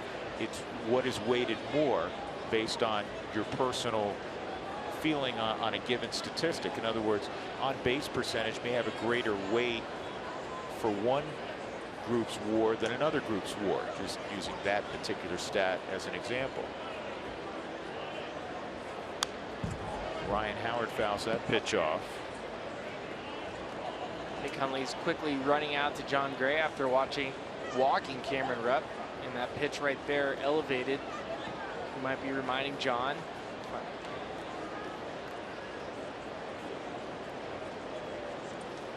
Keeping his front side closed, or asking if he's feeling okay.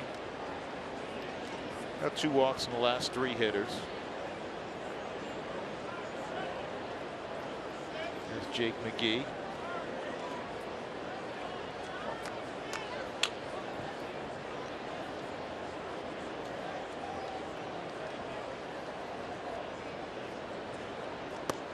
And that's a shame, because it takes a double play out of order. Looks like John not quite as sharp the last couple of hitters. Changeup that he spikes right in the dirt, and Nick Hundley expecting it to bounce up a little bit more. You can see him adjusting, trying to get the glove up to where he thought it was going to go, and it stayed down. Ball gets away from Nick Hundley. Second wild pitch John Gray's throwing tonight.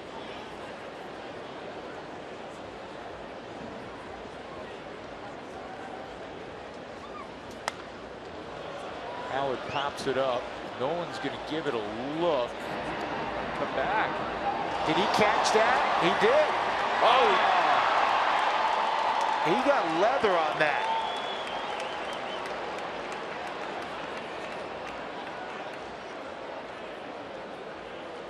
You can tell Nolan loves to play defense. He wants to get any baseball he can. It looks like the fan was able to reach in and grab it. Where did it pop out when it popped out when his hand hit the railing, his glove hand. Watch this, he's got it.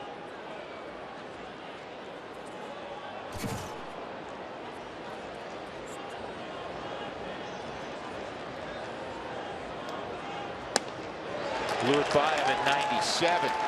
1 out. Strikeout number 8 tonight for John Gray. My favorite is every time we watch Nolan make plays, and this is always a great representative of how good Nolan is.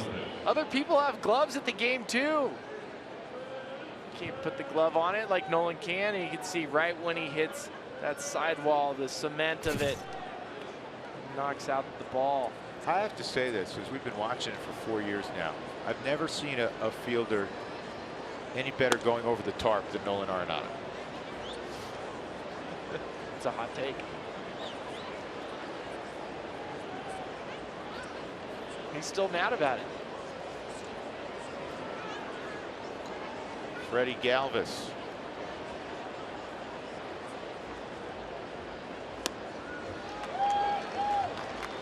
Curveball for strike 1. 1 ball, 1 strike. Yeah, you don't usually see left-handers buckle on a right-handed curveball, and Freddie Galvis pretty much buckled on that pitch.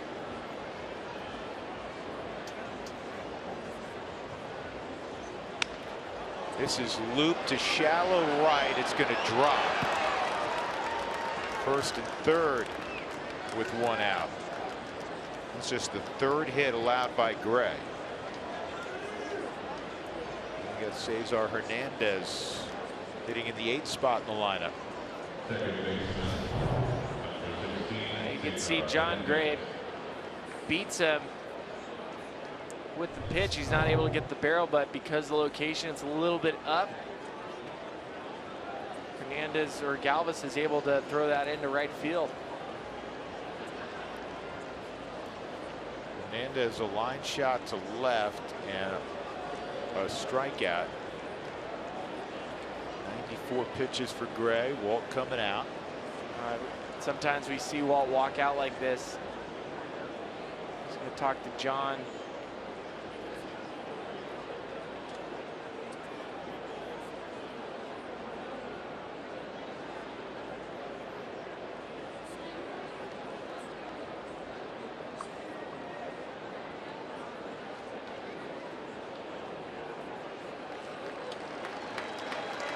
Well, stand and applaud. This is a great performance. Get out of your chair and give this kid a standing ovation. He was marvelous again tonight.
Here's tonight's First Bank game recap. 2-0 Colorado. John Gray, outstanding, 6 1/3. He's going to give way here to Jake McGee.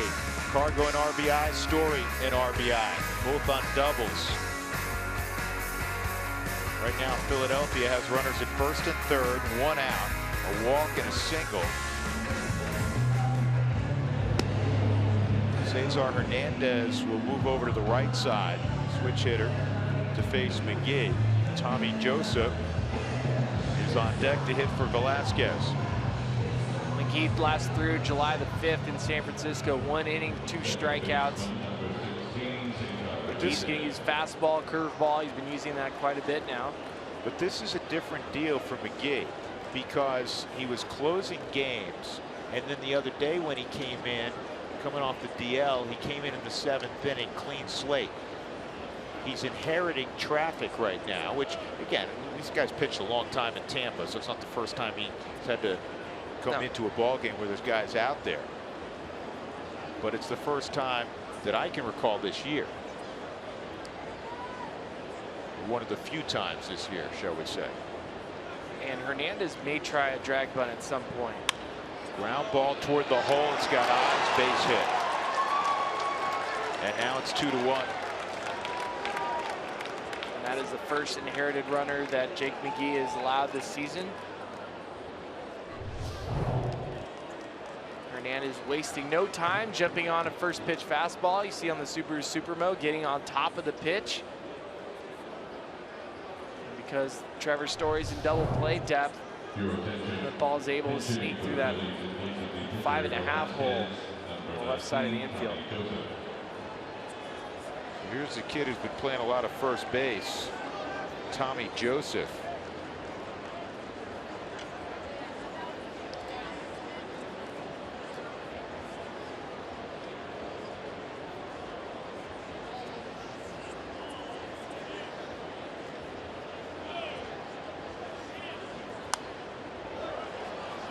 one on Joseph. He's had 9 home runs, 233 batting average. He has struck out a bunch, more than a third of the time. And he hit 7 home runs in his first 21 games in the major leagues.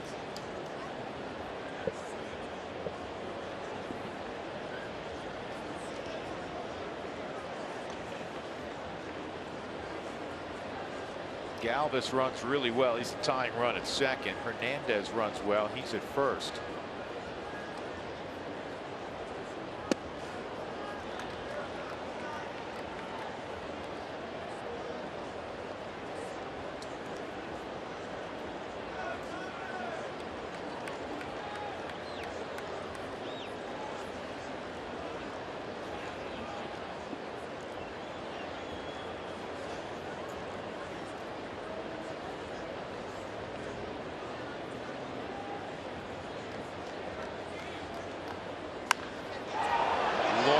Drive deep left field. It's fair and it's gone. A pinch hit 3-run home run, and the Phils now lead it 4-2. All the good work by Jon Gray gone. Joseph was 5 for 36 with runners in scoring position, and he did not miss that pitch. It looked like a little bit of a cut fastball or a slider. Sped up his bat. Joseph, we've seen the pop. You know it's in there. 81-mile-an-hour off-speed pitch.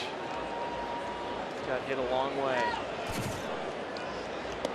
First pinch hit home run for Philadelphia as a club this year. Boy, how things have turned quickly. You just hate, you always hate when that happens, but especially when at Coors Field, the guy goes out and throws up zeros like that. It's foul.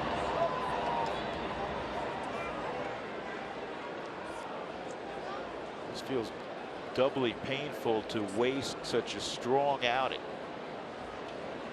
And when you're Jon Gray, you look back to this inning, you kind of shake your head and you understand, hey, you know what? I walked the first batter. I put in the manager's mind and in my teammates' mind, maybe I'm losing my steam. Struck out Ryan Howard right after.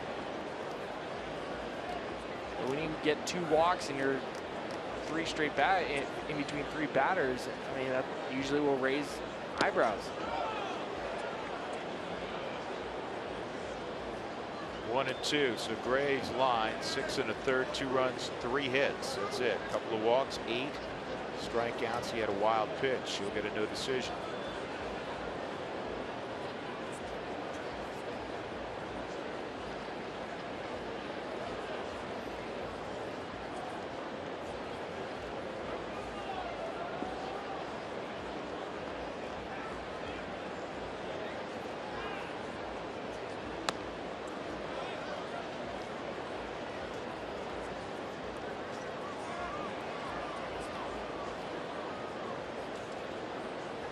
Well, the good news is the Rockies have 3 more at bats to get after that Phillies bullpen. Might have to roll the rally Young Kim hit video. I think next half inning we'll break that out. Worked for the Rockies in the past. Seen it happen.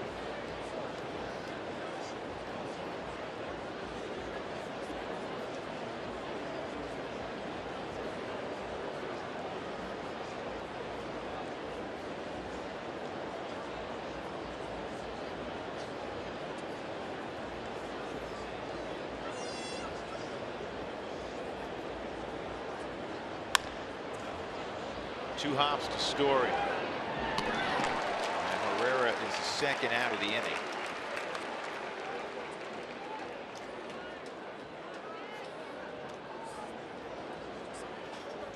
Right fielder number 17, Peter Korchitz. Peter Borges a double in the 4th inning and a pair of strikeouts against John Gray.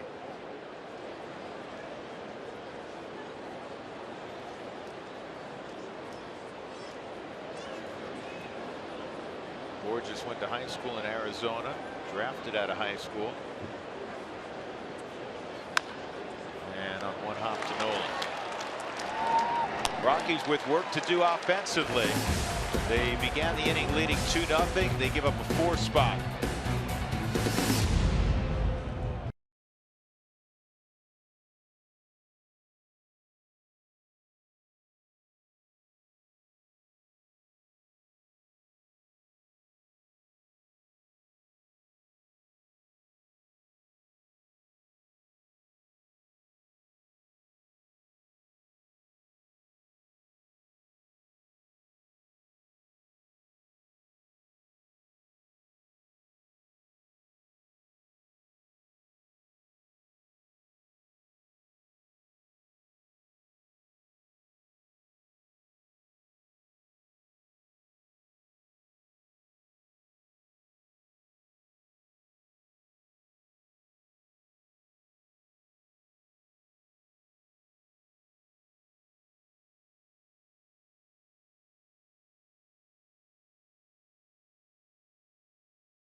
Brought to you by Southwest Airlines. Book your low fare now at southwest.com.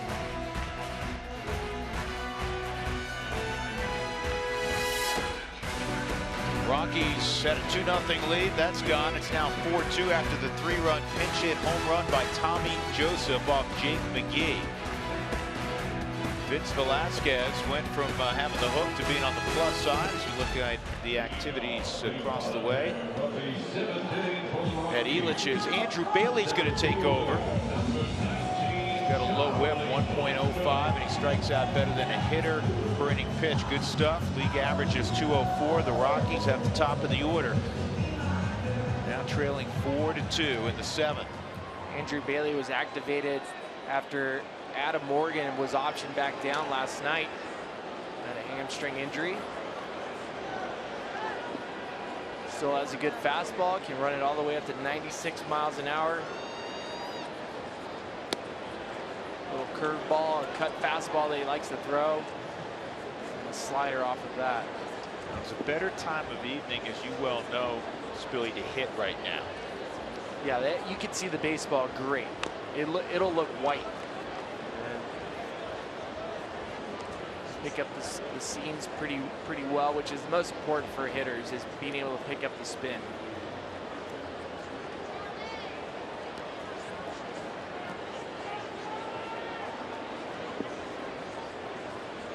One ball, one strike.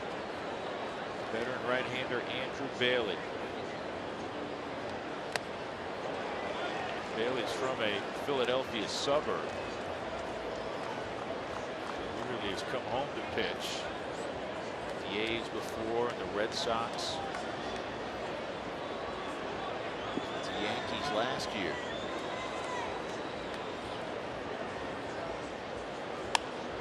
And the 1-2 is popped up shallow left center field. And a sliding catch made out there by Ashe. Second baseman, number 9, DJ. You know what time it is, Drew? It's got to be Rally BK time. It's Rally BK time. This doesn't get you going, I don't know what will. It's always helped our offense get it going. Watch him jump out of the way. What's wrong with that swing? Nothing. All right, we have the Rally BK video. Expect some runs. LeMahieu takes up higher thanks to Brian Jones. We'll keep that on file forever. Whenever we need it. That has to go everywhere we go from now on. No The doubt. Rally BK video. Angels had the Rally Monkey years ago when they won the World Series. Now we're going to start busting out the Rally BK video when the Rockies need a rally. To certain spots, you have to be Yeah, judicious when you use we it. cannot use it every single night. Nor do we want to use it every single night. You're talking about a guy who had 19 big league hits. See, it's worked. It is work. All of a sudden, Bailey can't hit the broadside of a barn. It's 3-0. Charlie would be a little ticked off we didn't run the Rally BK video prior to his AB. Well, I didn't think we needed it with Charlie. Not saying we need it with DJ, but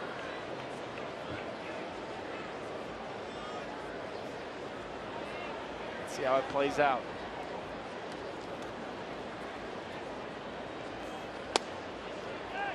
Rio's in there, 3-1.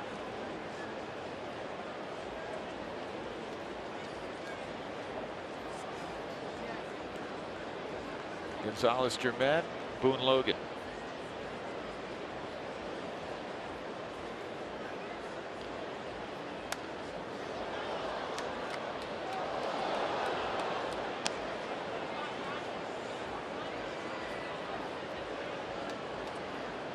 Last 14 games for DJ LeMahieu. He has 9 multi-hit games. He's 24 for 55. 436 batting average.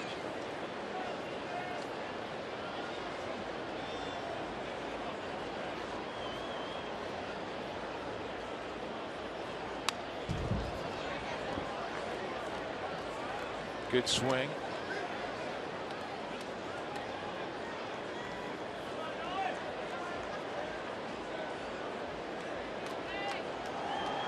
Bailey will use his cutter 14% of the time, but watching tonight so far, I feel like he's using that pitch a lot more than 14%.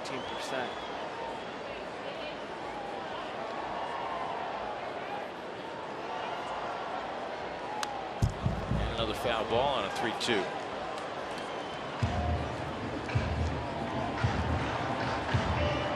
Who Wants Tacos, folks? Follow @RootsSports_RM on Twitter to receive alerts for the Rockies Taco Special when the Rockies eclipse the 7-run mark.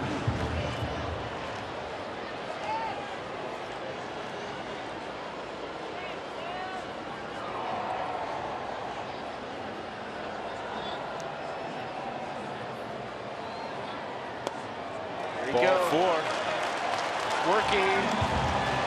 1-out walk to LeMahieu. That'll bring up Arenado. Bob McClure walking to the top step.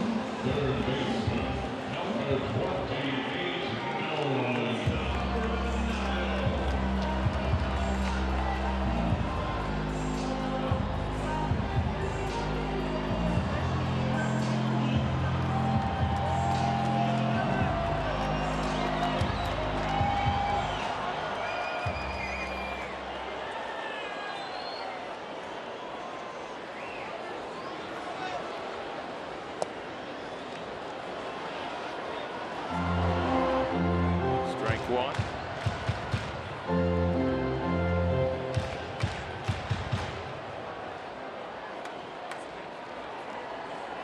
Nolan has never faced Andrew Bailey.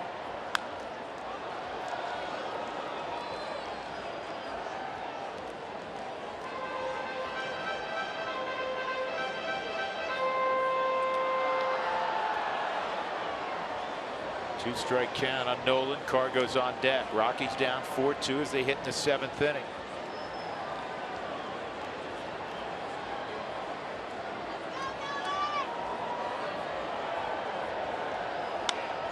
Nolan hits it in the air to center field. Herrera will make the catch. 2 outs.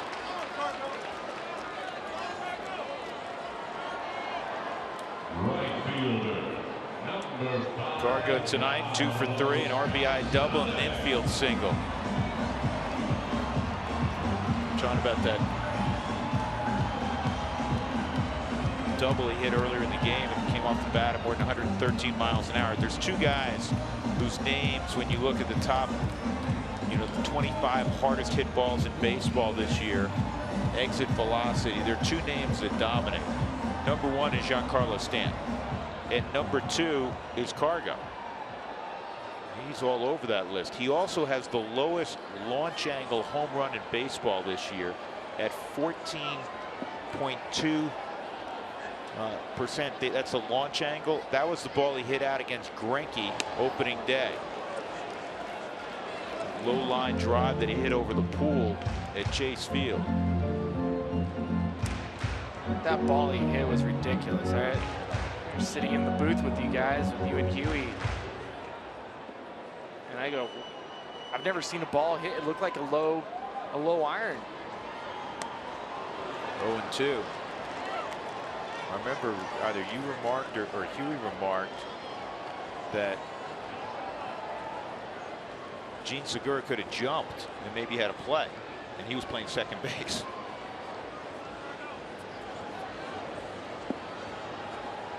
Two strikes on Cargo.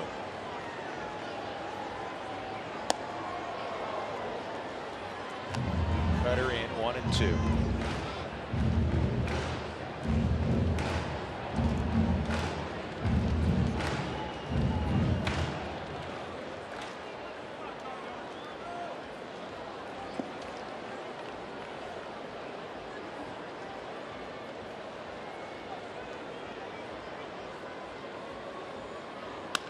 And a base hit the opposite way.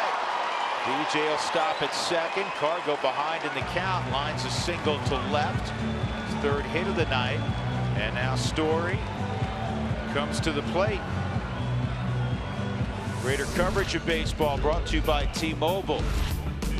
Most home runs by a shortstop, not a rookie shortstop, by a shortstop period before the All-Star break. Going back to 1933, only one guy has hit more. That was Hanley Ramirez back in 2008 with the Marlins. Hit 23 before the break. Tulo, a couple years ago with the Rockies, hit 21 before the break. That's where Story stands right now. 22 right here, be real sweet. Maybe we get to use our BK video more often.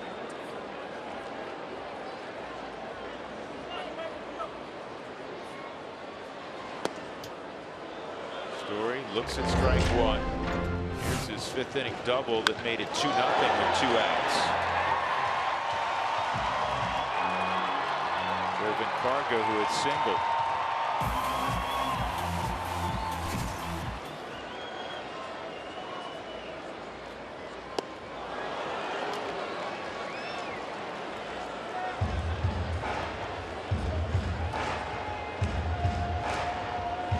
Strike count on Story. Strikeout, deep fly ball to left in addition to that double. Rockies have out hit Philadelphia 9-5, but they now trail 4-2. 2 on and 2 outs.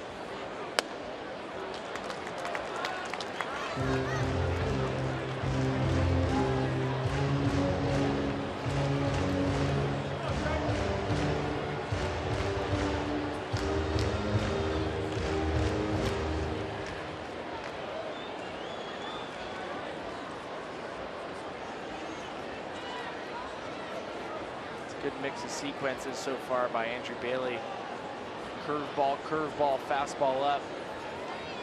Put the hitter at a defensive count.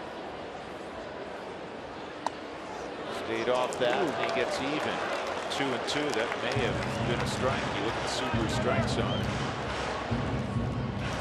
It's the very top of the zone. Yeah, and you can see Rupp in a very political way asking where that pitch is. Casual viewer, you don't see him talking to the umpire. That's what the umpires respect. They like that. Chris Conroy behind home plate tonight. Base hit left field.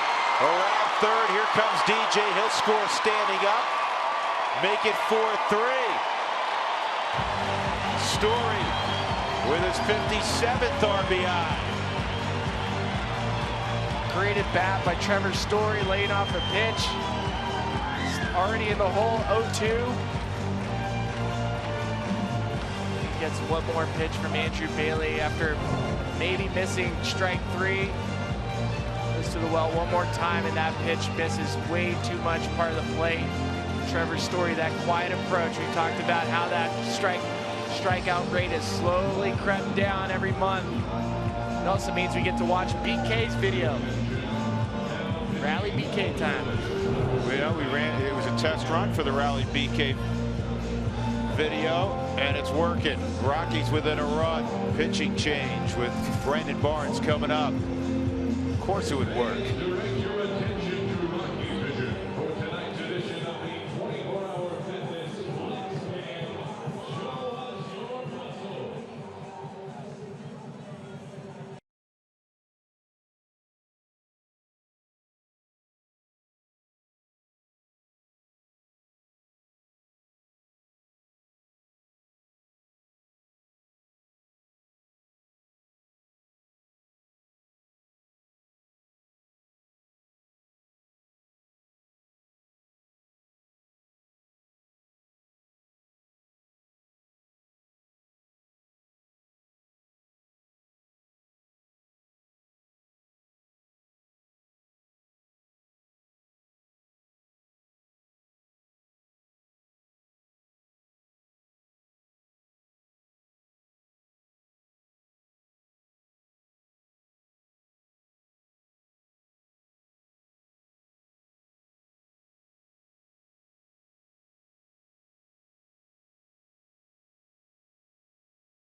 A one-run lead now after the Trevor Story base hit.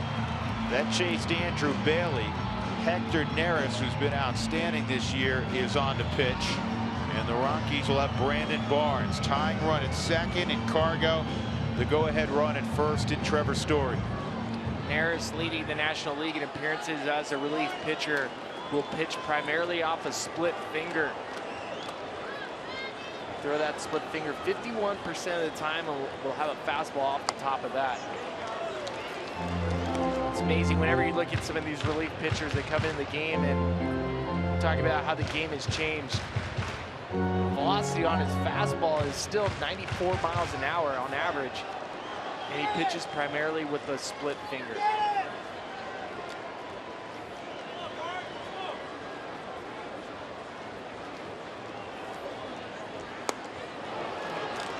One ball, one strike. First at bat tonight for Barnes. Came in the 7th inning defensively for Daniel Descalso, who got the start, his first career start in left field. Rally BK is working its magic. Absolutely, Dave.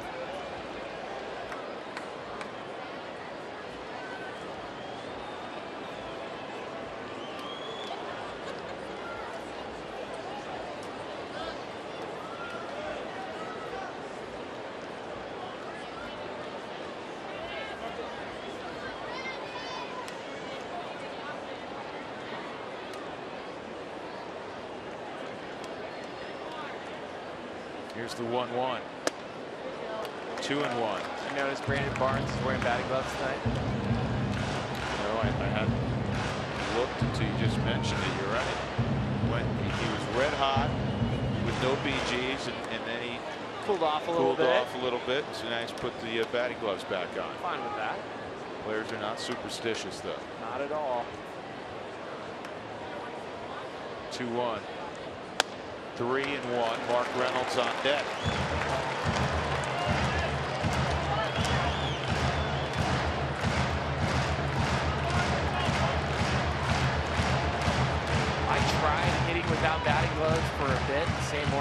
struggling, and my hands, my palms sweat so often that I would lose the bat. I would lose my barrel.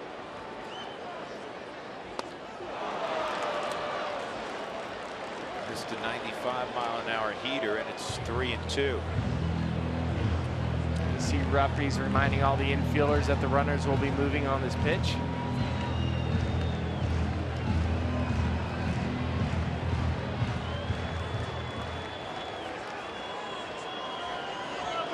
Which usually will work in the Rockies' favor. Barnes runs well, Trevor Story runs well. Ball hit in the infield. Could be an infield single for Brandon Barnes. He puts it in play.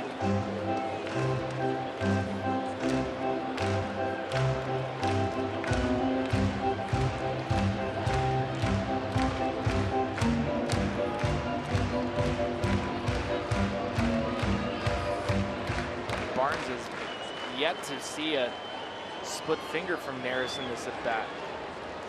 3-2, and another foul ball.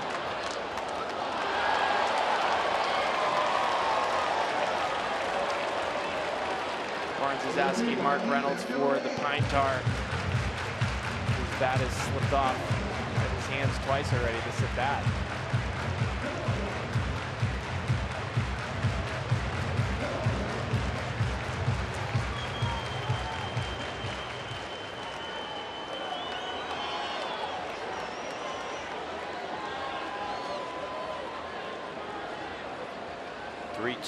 Ball 4. Good at bat, Brandon Barnes, and they're loaded up for Mark Reynolds.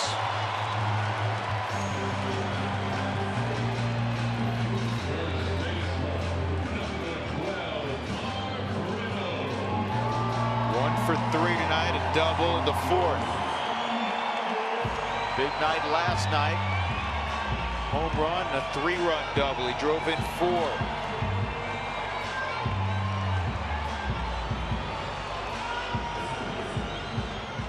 Driven in 20 runs in his last 24 ball games.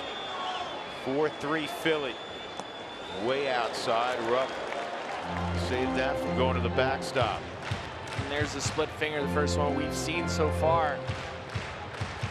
He made a salient point a moment ago. You get any kind of ball in the gap, you have 3 of the fastest guys the Rockies have on their roster. Charlie Blackmon would be in that group. Obviously, Charlie's not on. Cargo's at 3rd, but Story at 2nd, and Barnes can run at 1st.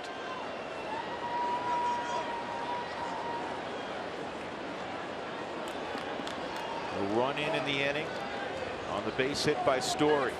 2 outs. A 1-0 count on Mark Reynolds. 2-0.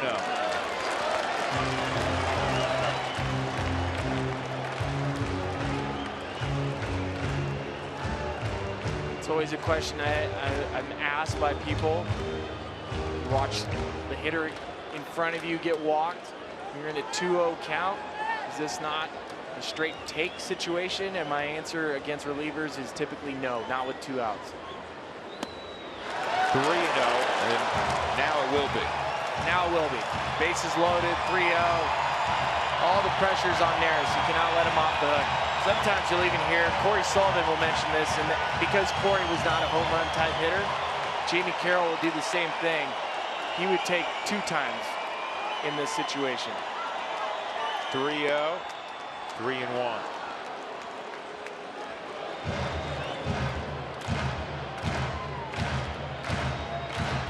Bob McClure, the longtime pitching coach. 3-1, bases full. And it's a ground ball to short. And Galvis makes an accurate throw. So the Rockies get a run back.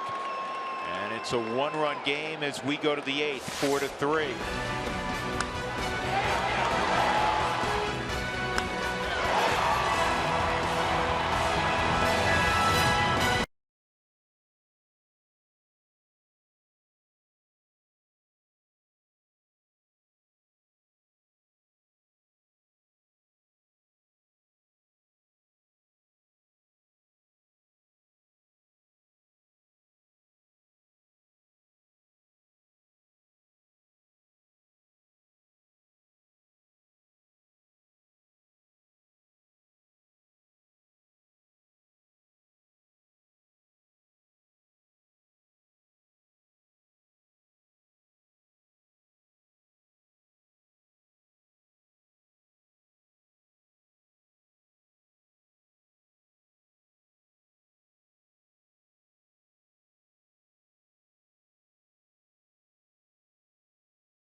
To the top of the 8th inning, let's check our Kubota pitching performance. Well, both starters pitched well. Jon Gray pitched outstanding baseball. He got painted up. When he left the game, he left a little traffic out there, had not given up a run. Unfortunately, it didn't go well for McGee coming in behind him. Vince Velasquez survived 8 hits. He gave up the 2 runs. 8 strikeouts, just 2 walks tonight for Jon Gray, who will get a no decision. Velasquez is on the plus side right now. Boone Logan's going to take over. Crescent Moon above Coors Field. Cody Asche, Maikel Franco, and Cameron Rupp. Boone came in last night, faced one batter, and that was Anubo Herrera. Got him to strike out. Throwing nothing but sliders last night. Well, Pete McCannon's going to go to his bench. Tyler Goodell is going to pinch hit for Asche. How odd is that? The guy who back-to-back days is sitting in your 3-hole, the coveted 3-hole. You pinch hit for him. You don't see that too often. No.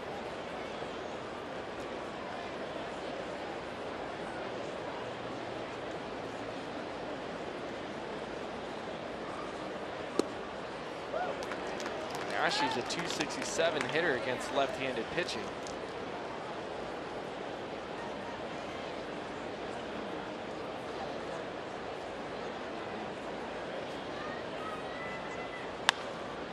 Ground ball, tough chance. DJ's gonna make it. And the superb play by DJ LeMahieu, 1 out. Pretty much any other second baseman in major leagues, this is probably a base hit. And you can see the quickness of DJ, the 6'4" frame getting over there, and nobody slides. That's an understated play that DJ's able to do, and how hard that is to do. To slide to your left or right, make the transfer, and throw a perfect strike. Jason Mott's going to come in. Boone Logan will check out. 1 out in the 8th.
Scored their top 8 last night. Adam Ottavino made his first appearance here back at Coors Field. He went 1 inning. He threw 19 pitches, 1 hit, 1 K, struck out Cesar Hernandez on a 97-mile-per-hour fastball. Also talked about in the clubhouse about covering first base, how he got a little bit winded, and he felt good today. And I talked to him. Here's what he had to say. I feel great today. Yeah, I mean, hopefully I get back in there tonight and help us win another game. And I don't know, I've been feeling good. I'm very lucky with the way I'm feeling, and hopefully it just stays this way. Ottavino really appreciated the warm reception he got from the Rockies crowd. Said it was special to be back here at Coors Field pitching again. Just another step in the process. Drew and Ryan? Absolutely. It's great to see him out there. He's going to be a big piece for the Rockies as they move forward, especially after the All-Star break. Jason Mott with one out, nobody on in the 8th inning, facing Maikel Franco, and he's ahead quickly 0-2. You know, it's been hit and miss a little bit with Mott. He has given up at least one hit in 6 of his last 7 outings. The number that really jumps out for me is the home runs per 9. Nearly 2.35, which is high for Jason Mott. It's also, he's been throwing cutters and missing middle.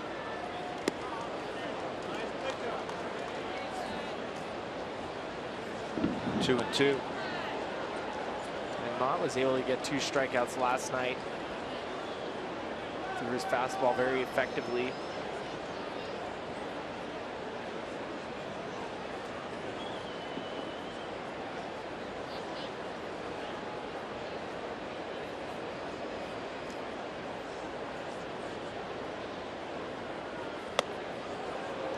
Franco didn't offer, and it's 3-2. 4-3 Philadelphia. The Rockies led 2-0. And then in the 7th inning, Jake McGee gave up a seeing eye base hit to drive in a run. He inherited 2 runners on, and then a 3-run home run to the pinch hitter Tommy Joseph. Hard on the ground past the diving Nolan Arenado, and Franco is going to have himself a double.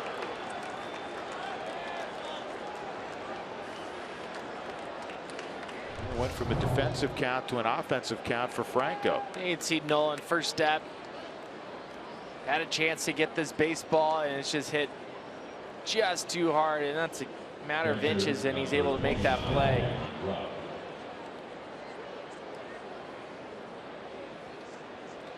Cameron Rupp 0 for 1, hit by a pitch in the 4th, walked and scored in the 7th.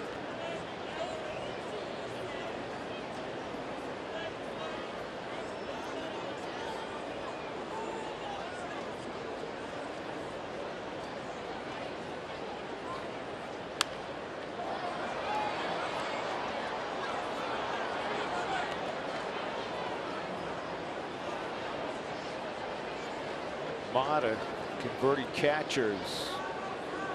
Guy who caught at Iona College in New Rochelle, New York. Caught initially in the minor leagues before being converted.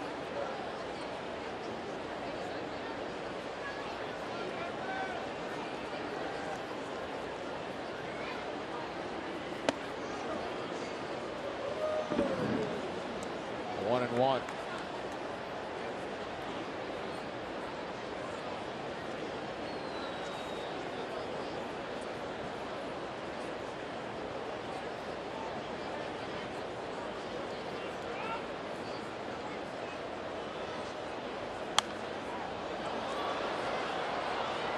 I always like looking at numbers and pitch tendencies and looking at Jason Mott's career tendencies that has made him effective.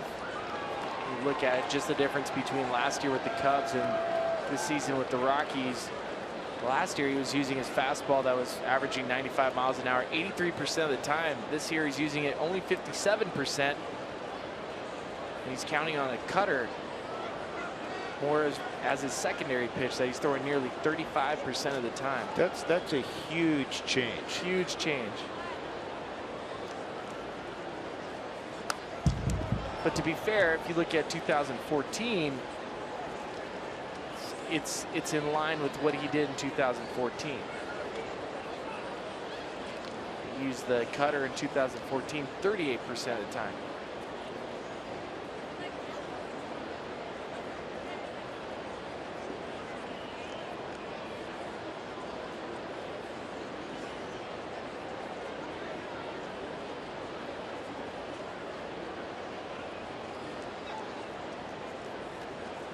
One, two, and it's on one hop to second.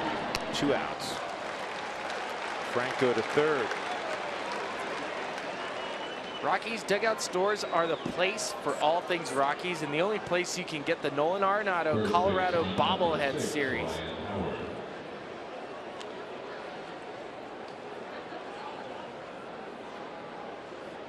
I think I like fisherman Nolan the most? Usually kayak. Kayak Nolan's pretty sweet. Platte River kayak Nolan. Kayak Nolan.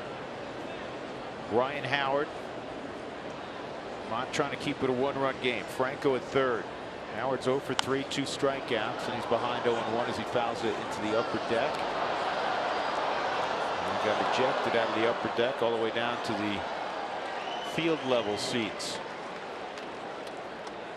Howard a home run and a single yesterday, drove in the only 2 Philadelphia runs.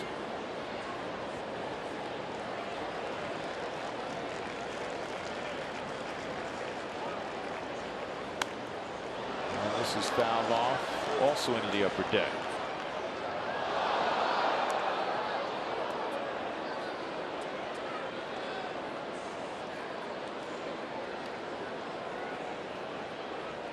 Surprised to see that Jason Mott and Ryan Howard have only squared off against each other twice.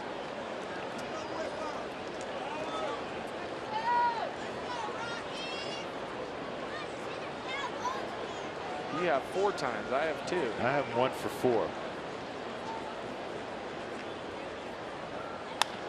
Ground ball. Story's going to get there. Nice job. And he'll flip to first. So Mott works out of it after Franco double. We'll go to the bottom of the 8th. The Rockies down just a run.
By Southwest Airlines. Book your low fare now at southwest.com. And by Wells Fargo. Wells Fargo customers get your 2-for-1 club level tickets by visiting wellsfargo.com/Rockies. Wells Fargo Bank, member FDIC. It's a pretty night lower downtown Denver, and the Rockies have work to do. In the bottom of the 8th inning, they trail 4-3. It'll be Nick Hundley, and then Christian Adames is in the on-deck circle to hit for Mott. And the first pitch from Hector Neris is inside, ball 1. Neris walked a man in the 7th to load the bases, and then after falling behind 3-0 on Mark Reynolds, he induced a ground out to get out of the inning. The Rockies got 1 back in the 7th. And Nick's got a 2-0 count. Nick is 0 for 3. And now he's got a 3-0 count. Neris has not been real sharp. A walk, a near walk, and now a 3-0 count.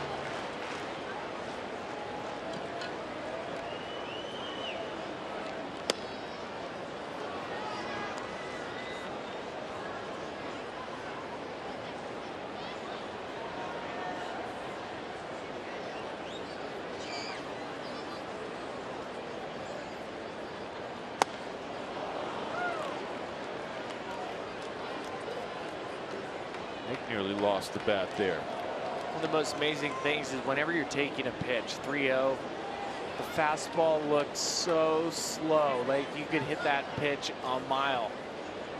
Same pitch right after, and you swing and miss, you go right through it.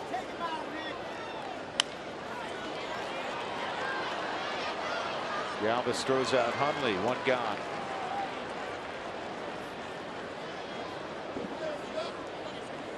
And here comes Ryan Rayburn. Rayburn, not Adames, will pinch hit with Nick not reaching. Walt's thinking long ball or extra bases. A lot of times, pinch hitters, Tom Reynolds, that's the Rockies bench coach, will come up and talk to several pinch hitters and let them know the situation. Nick Hundley gets on, Adames, you're going to be the hitter. We might hit and run with you. We might bunt. If Hundley doesn't get on, Rayburn, you're going to be our guy.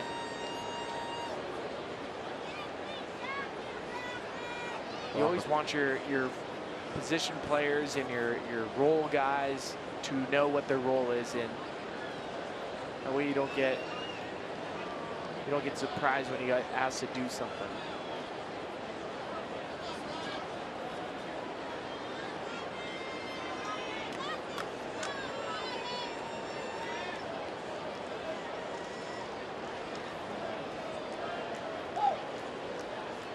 So the summit is complete.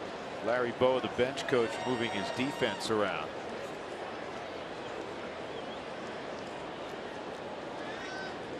Rayburn is 5 for 24 this season as a pinch hitter.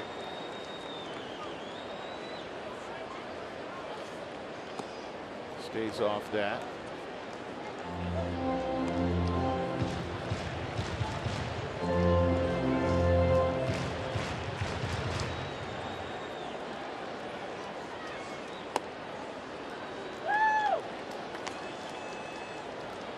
Genmar Gomez, the closer for the Phillies, is up throwing.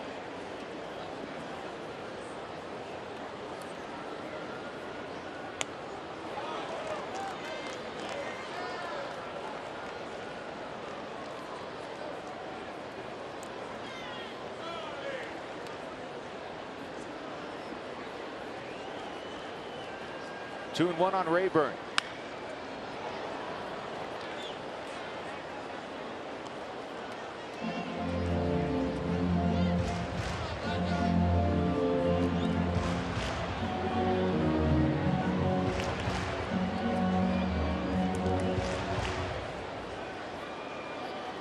Rocky's got a run in the third, a run in the fifth, a run in the seventh.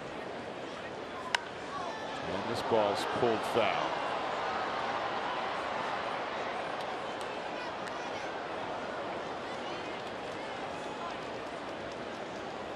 That's 2 straight pitches. Ryan Rayburn getting pretty decent pitches to handle. Pulling in both foul. A little jumpy. Yeah, but that's the role in the life of the pinch hitter.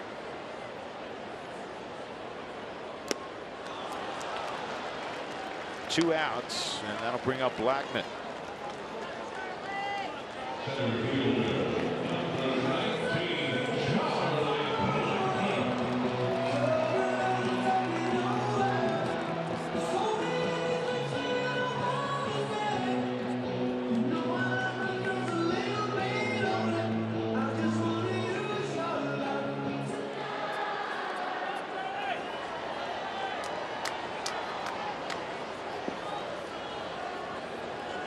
Charlie tonight 2 for 4 as he takes a strike.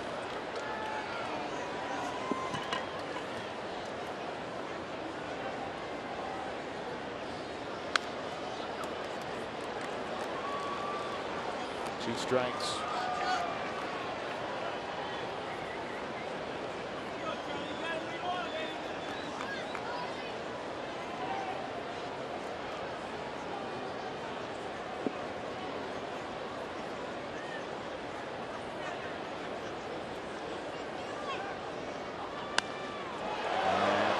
Going to go foul.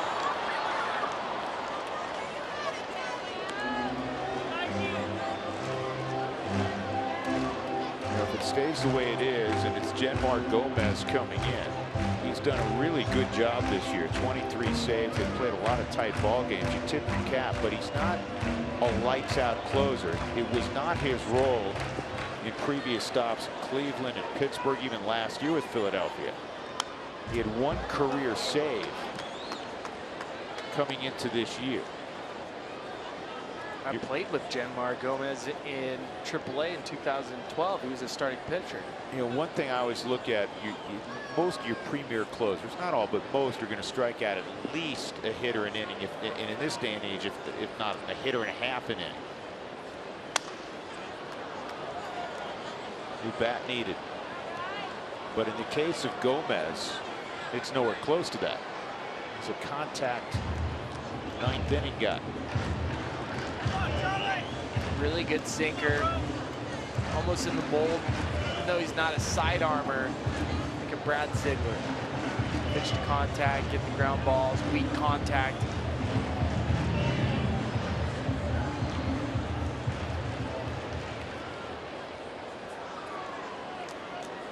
At Coors Field, you don't mind weak contact. You don't mind a pitcher that doesn't have the ability, especially a late reliever.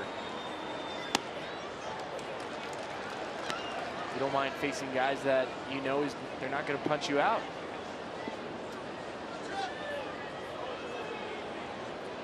Two outs, nobody on. 1-2 on Charlie.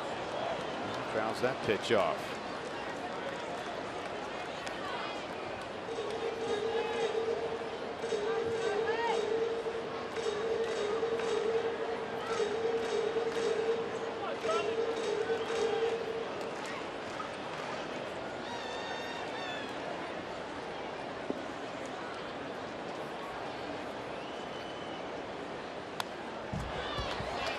This is interesting for Neris, who's been the busiest reliever in the National League. Also turning into a mid-30s pitch outing, which most likely would shut him down for tomorrow. You're hoping he hangs one of those split fingers in the middle of the plate. Charlie drives this one to right. This is going to be extra bases. Kicks around in that corner. Blackman is going to stop at second, which is the prudent thing to do with 2 outs. Tying run in scoring position for LeMahieu. What an at-bat. And this is, I mean, we're just watching this guy, and he's gotten so much better. Charlie Blackman, just understanding his approach, understanding what pitches he can handle. He took the first pitch strike from Neris. Had no problem watching one go by. There's not a better leadoff hitter in baseball than Charlie Blackman. So Pete Maccannon's going to go to his closer and ask him to get 4 outs. Take Ryan Howard out as well. We'll sort it out for you when we come back. 4-3 Phils.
2 outs, trying to tie it up.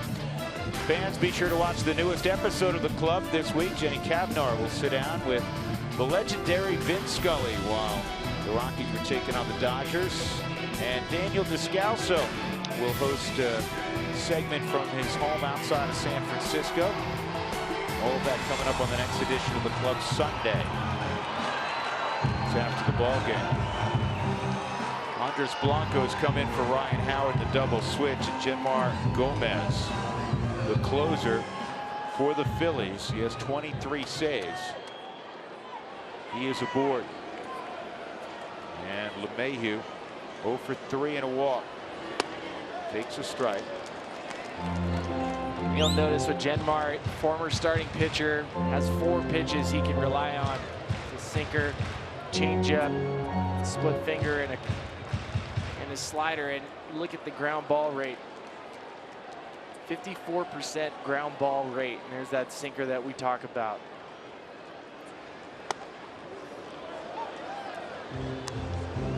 Inside, 1 ball and 1 strike.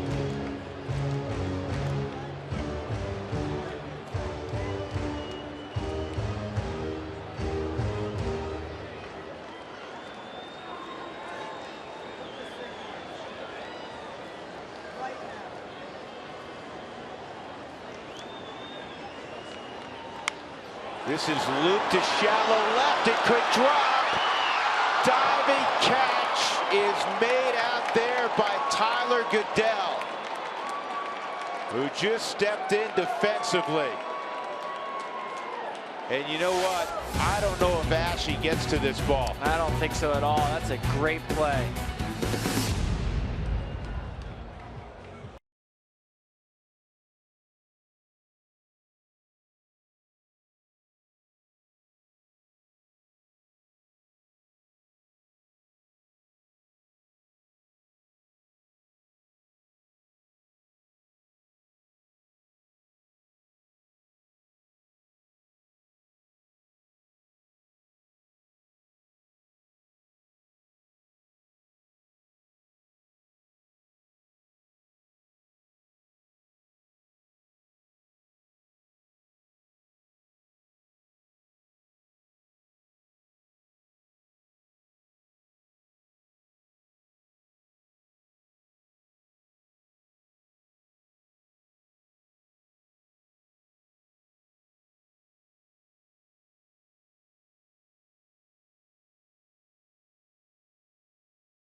Ball game. Mark Stout, Corey Sullivan will have all the details and get you in the clubhouse on the Toyota postgame show.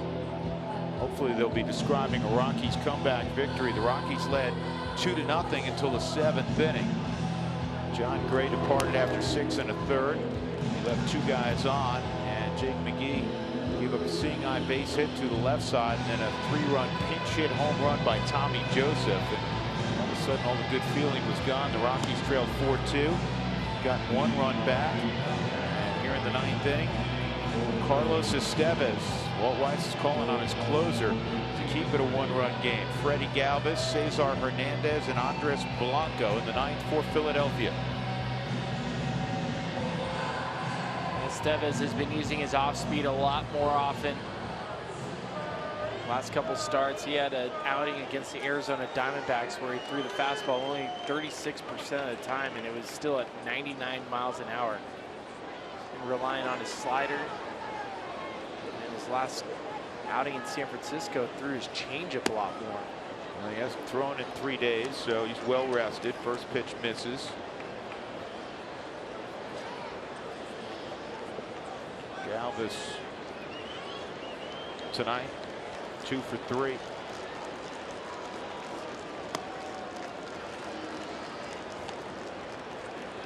This has been the Phil's specialty this year, winning 1-run games. The Rockies like to turn the tables on Philadelphia. One of the best one-run teams in baseball, surprisingly. They're 20-9, which is the best winning percentage in the National League. They have more wins than anybody in one-run games this year, and it's the second best percentage in baseball. 3-1. The Rockies, conversely, are last in baseball at 5-11. You had the 3 straight ninth inning leads where you're down to the final outs. You lose those games, and those ended up being one-run losses. Estevez promptly walks Galvis.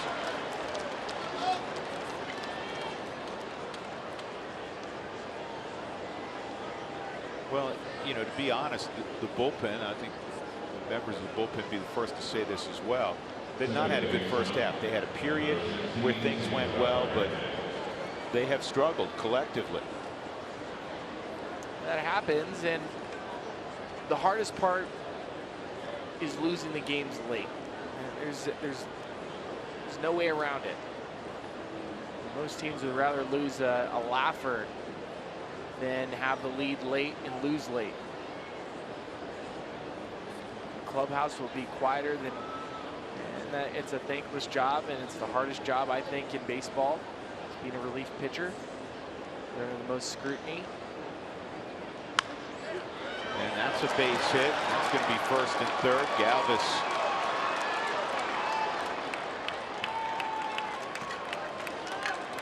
moves first to third on the base hit by Hernandez, and now you're going to really have to battle if you're Estevez to keep it a one-run game.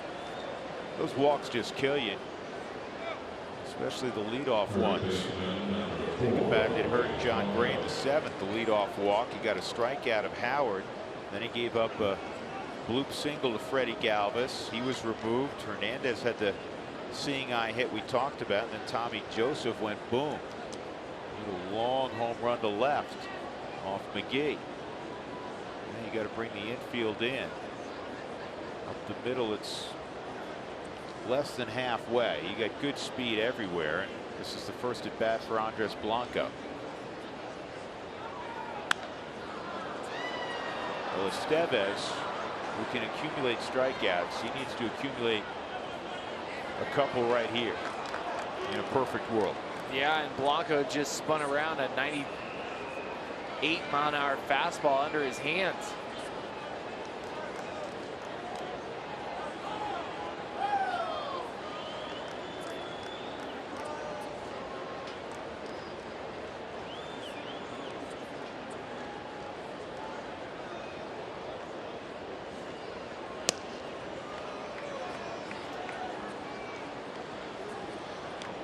See that after Estevez throws that first pitch fastball right under the hands, and Blanco gets the barrel out to it, pulls it way far foul. The second pitch after that, the changeup. See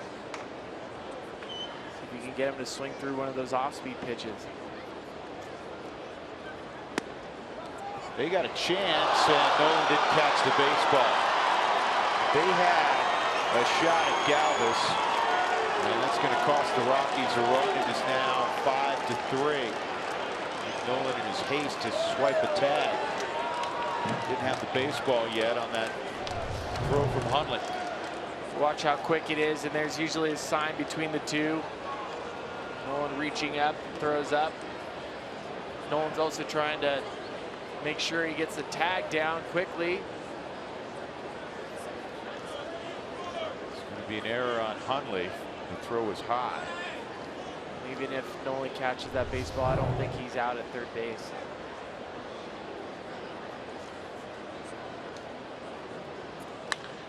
And now a ground ball to Story, and he's going to have to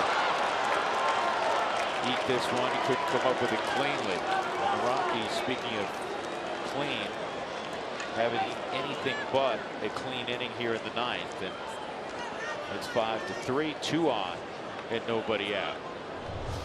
That'll be an error on Story, his 8th. You can't ask for a worse sequence of plays for the Rockies. Leadoff walk, first and third on a base hit, miscue at third base, and now Trevor Story trying to get to the backhand, knowing Blanco, left-handed hitter, is getting out of the box quick.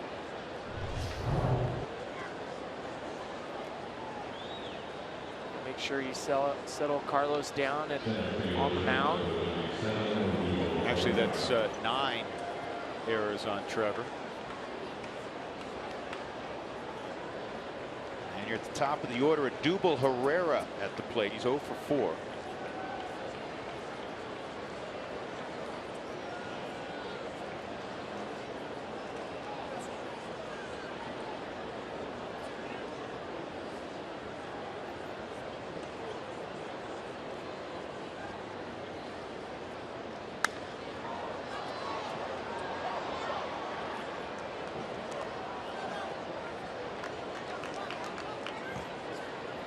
Odubel has hit 2 balls pretty hard tonight. 3rd inning, hit a line out to Carlos Gonzalez. He's 0 for his last 9 in Coors Field. A guy like this,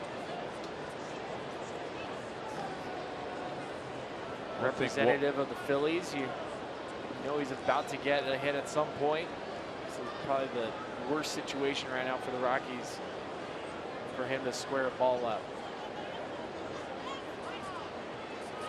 One thing Walt will not allow to happen, and that is Estevez to run his pitch count up into the 20s or beyond, and that's why he's got Qualls up.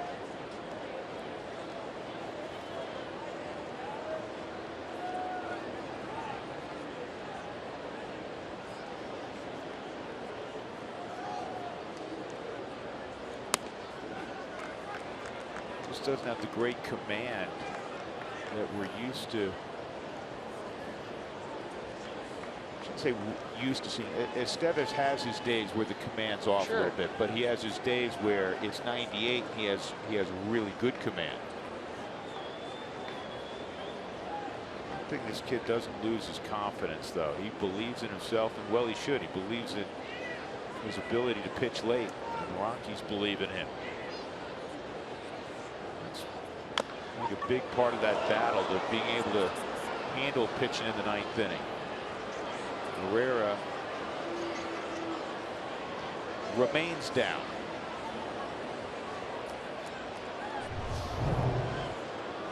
See where he hits himself, right on the toe, big toe.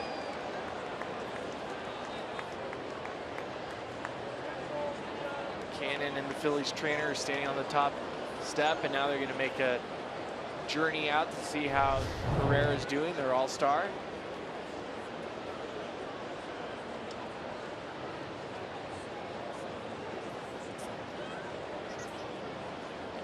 Who was it we saw earlier this year?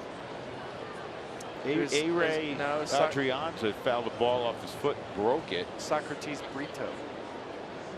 Yeah, but A-Ray Adrianza also, same thing, has been on the disabled list since for the Giants.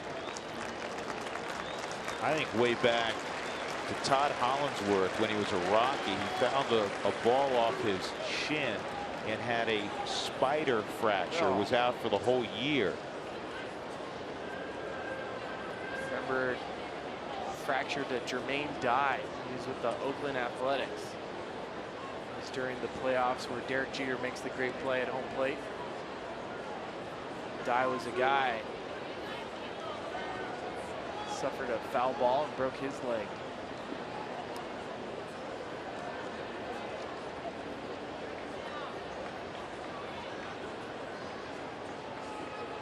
One-two on Herrera, and he's gone, 1 out.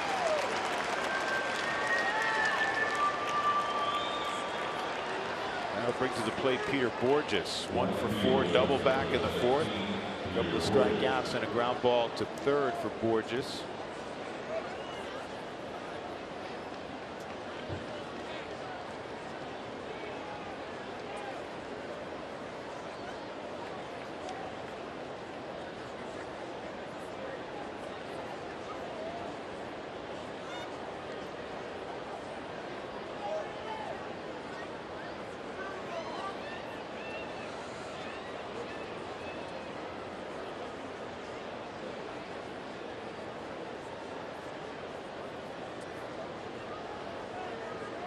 Bourjos has grounded into 4 double plays this season in 24 opportunities. Yeah, very difficult guy to double up. Yep.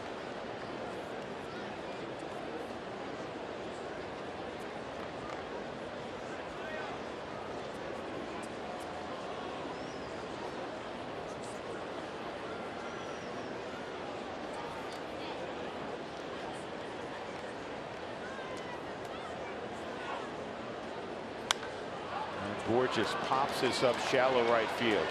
DJ going out. He's going to make the play.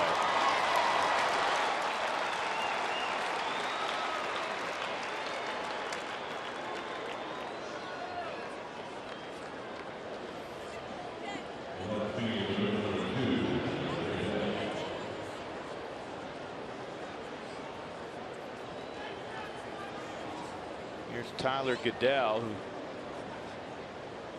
saved Philadelphia's bacon with that sliding catch last inning.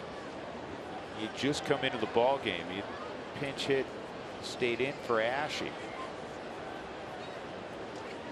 in left field. He's a long strider. He got to that ball, that bloop off the bat of LeMahieu. One of the things that Goeddel does so well in this situation, he wasn't playing very deep. One of the biggest mistakes visiting outfielders make when they come to Coors Field is they play too deep.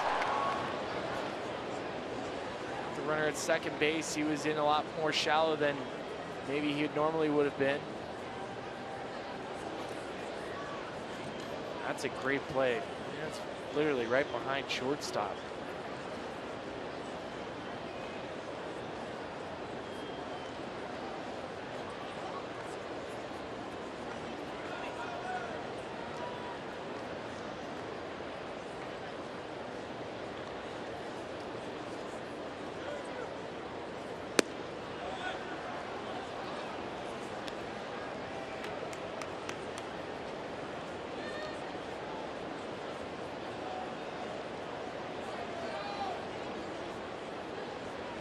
One ball, one strike.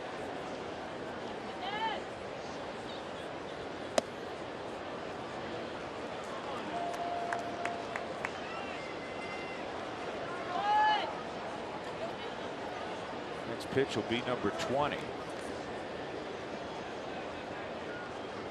Goeddel was a former first rounder for the Tampa Bay Rays in 2011.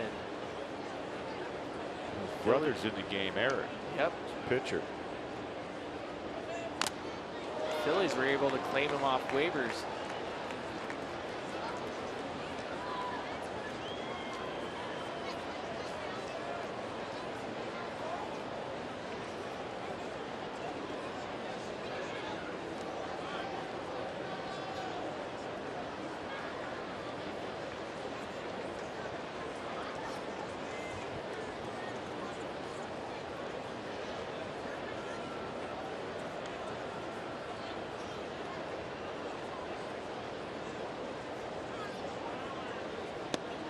Strike three. Estevez strikes out Goeddel, but he walked the leadoff man who would eventually score on an error. So the Rockies are down 2 runs. They'll have the middle of the order coming up in the ninth.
Game that the Rockies controlled for the first 2/3, but Bills have taken advantage of the mistakes by the Rockies, and they have a 2-run lead going to the ninth. Nolan will lead things off. Cargo, Trevor Story, and it remains Genmar Gomez in the ball game. Got the final out in the 8th inning. That sand wedge we just showed you off the bat of DJ LeMahieu. Nolan tonight. He's 0 for 3 in a walk. He takes a strike.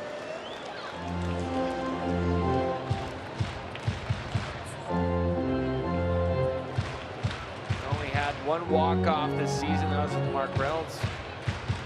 Last homestand. Can't have fireworks without fireworks before. I'm with you.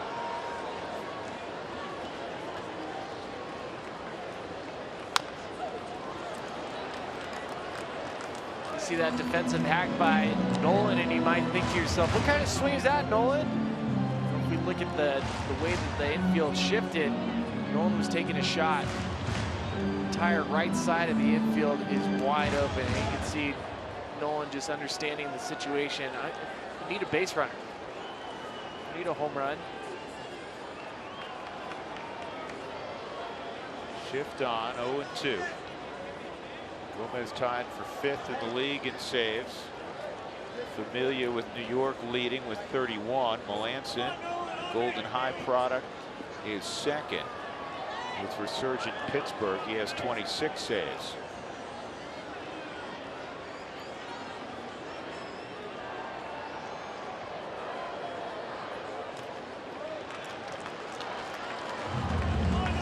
I know when you were playing, I think this Rockies lineup feels the same way, though they haven't had the dramatic come from behinds. We've discussed that quite a bit here in the last month and a half.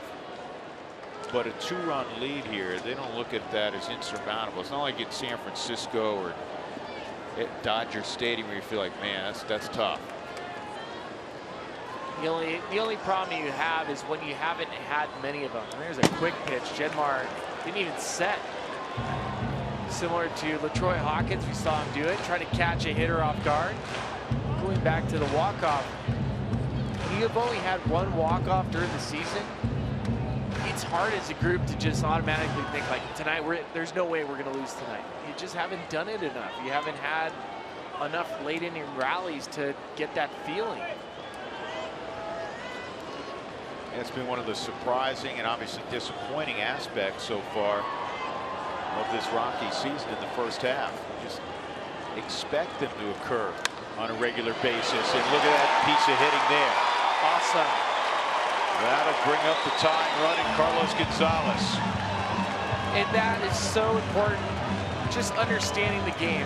And Nolan he's an all-star for a reason. There's a reason why he's the most voted on player by his peers. It's stuff like this. This is late in the game. You don't need a home run. You don't need a double.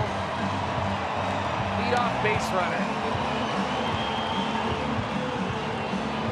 And by the same token here, Fargo, though he's very familiar with home runs, he needs to remind himself, just keep the relay going, so to speak. You look at the Rockies. If they've been trailing after the 7th inning, they're 0-41. That can't be right, because they have a walk-off.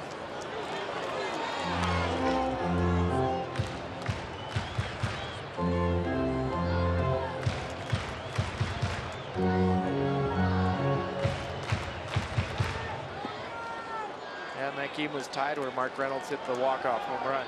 So these numbers are true.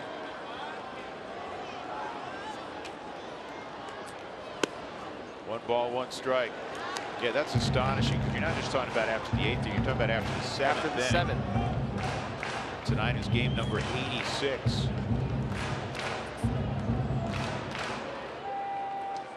Well, hopefully tonight is the night. 5-3, Philadelphia, nobody out. A lead single by Arenado. And this is potentially a double play ball.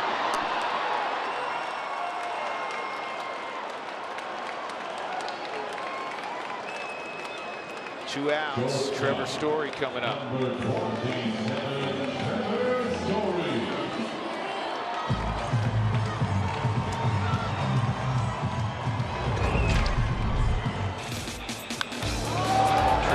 Double in the 5th inning to drive in Cargo. That made the score 2-0. And then he had a base hit to make it 4-3 in the 7th.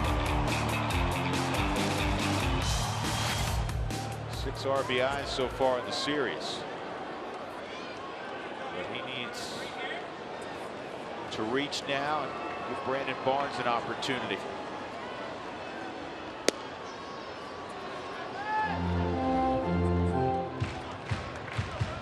You always see hitters take a peek down at the third baseline. Franco's way off the line. You're trying to get base runner. You may see a fair foul drag bunt attempt.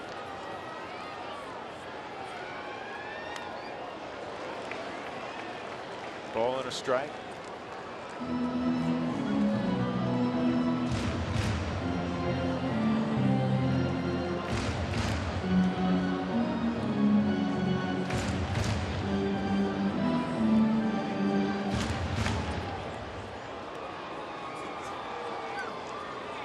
What else makes this game right now unusual? The Rockies have out-hit the Phils tonight 12-7. When they out-hit their opponent this year, they're 31-7.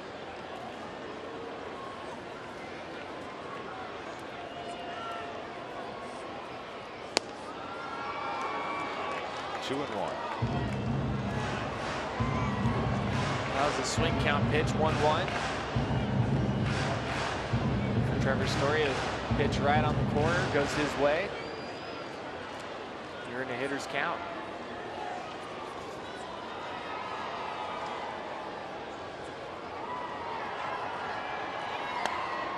Three and one on Story. Barnes on deck.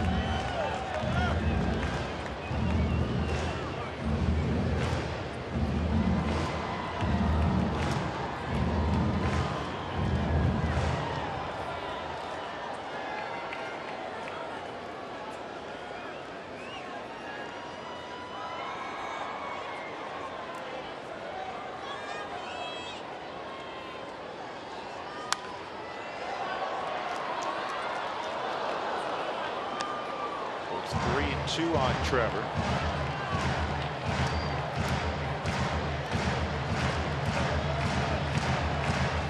If you haven't heard, Trevor came up short in his final 5 bid to make the All-Star team.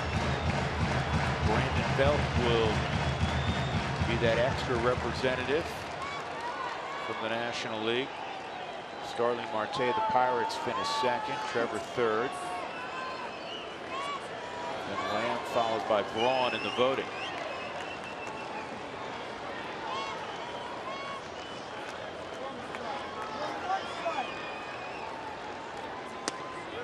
Called strike 3. Ball game over. Disappointing loss for the Rockies. They wasted a fine performance by John Gray. 5-3 the final. Here is the final pitch of the night. On the black, according to Chris Conroy, and Vince Velasquez gets the victory. He's 8-2. Jake McGee takes the loss. He's 0-3. And for Jenmar Gomez, he picks up his 24th save of the year. The Rockies are now 0-42 when they trail after 7 innings. Here's our Jimmy John's delivery of the game. Tommy Joseph, pinch hitter, and he got a cutter in, and he hit it way out to left field with 2 aboard, and then turned around what was a 2-1 lead for the Rockies into a 4-2 deficit. The Jimmy John's delivery of the game for Philadelphia. Again, the final score: the Phils 5, the Rockies 3. The Toyota postgame show is up next with Mark and Corey. Stick around for that.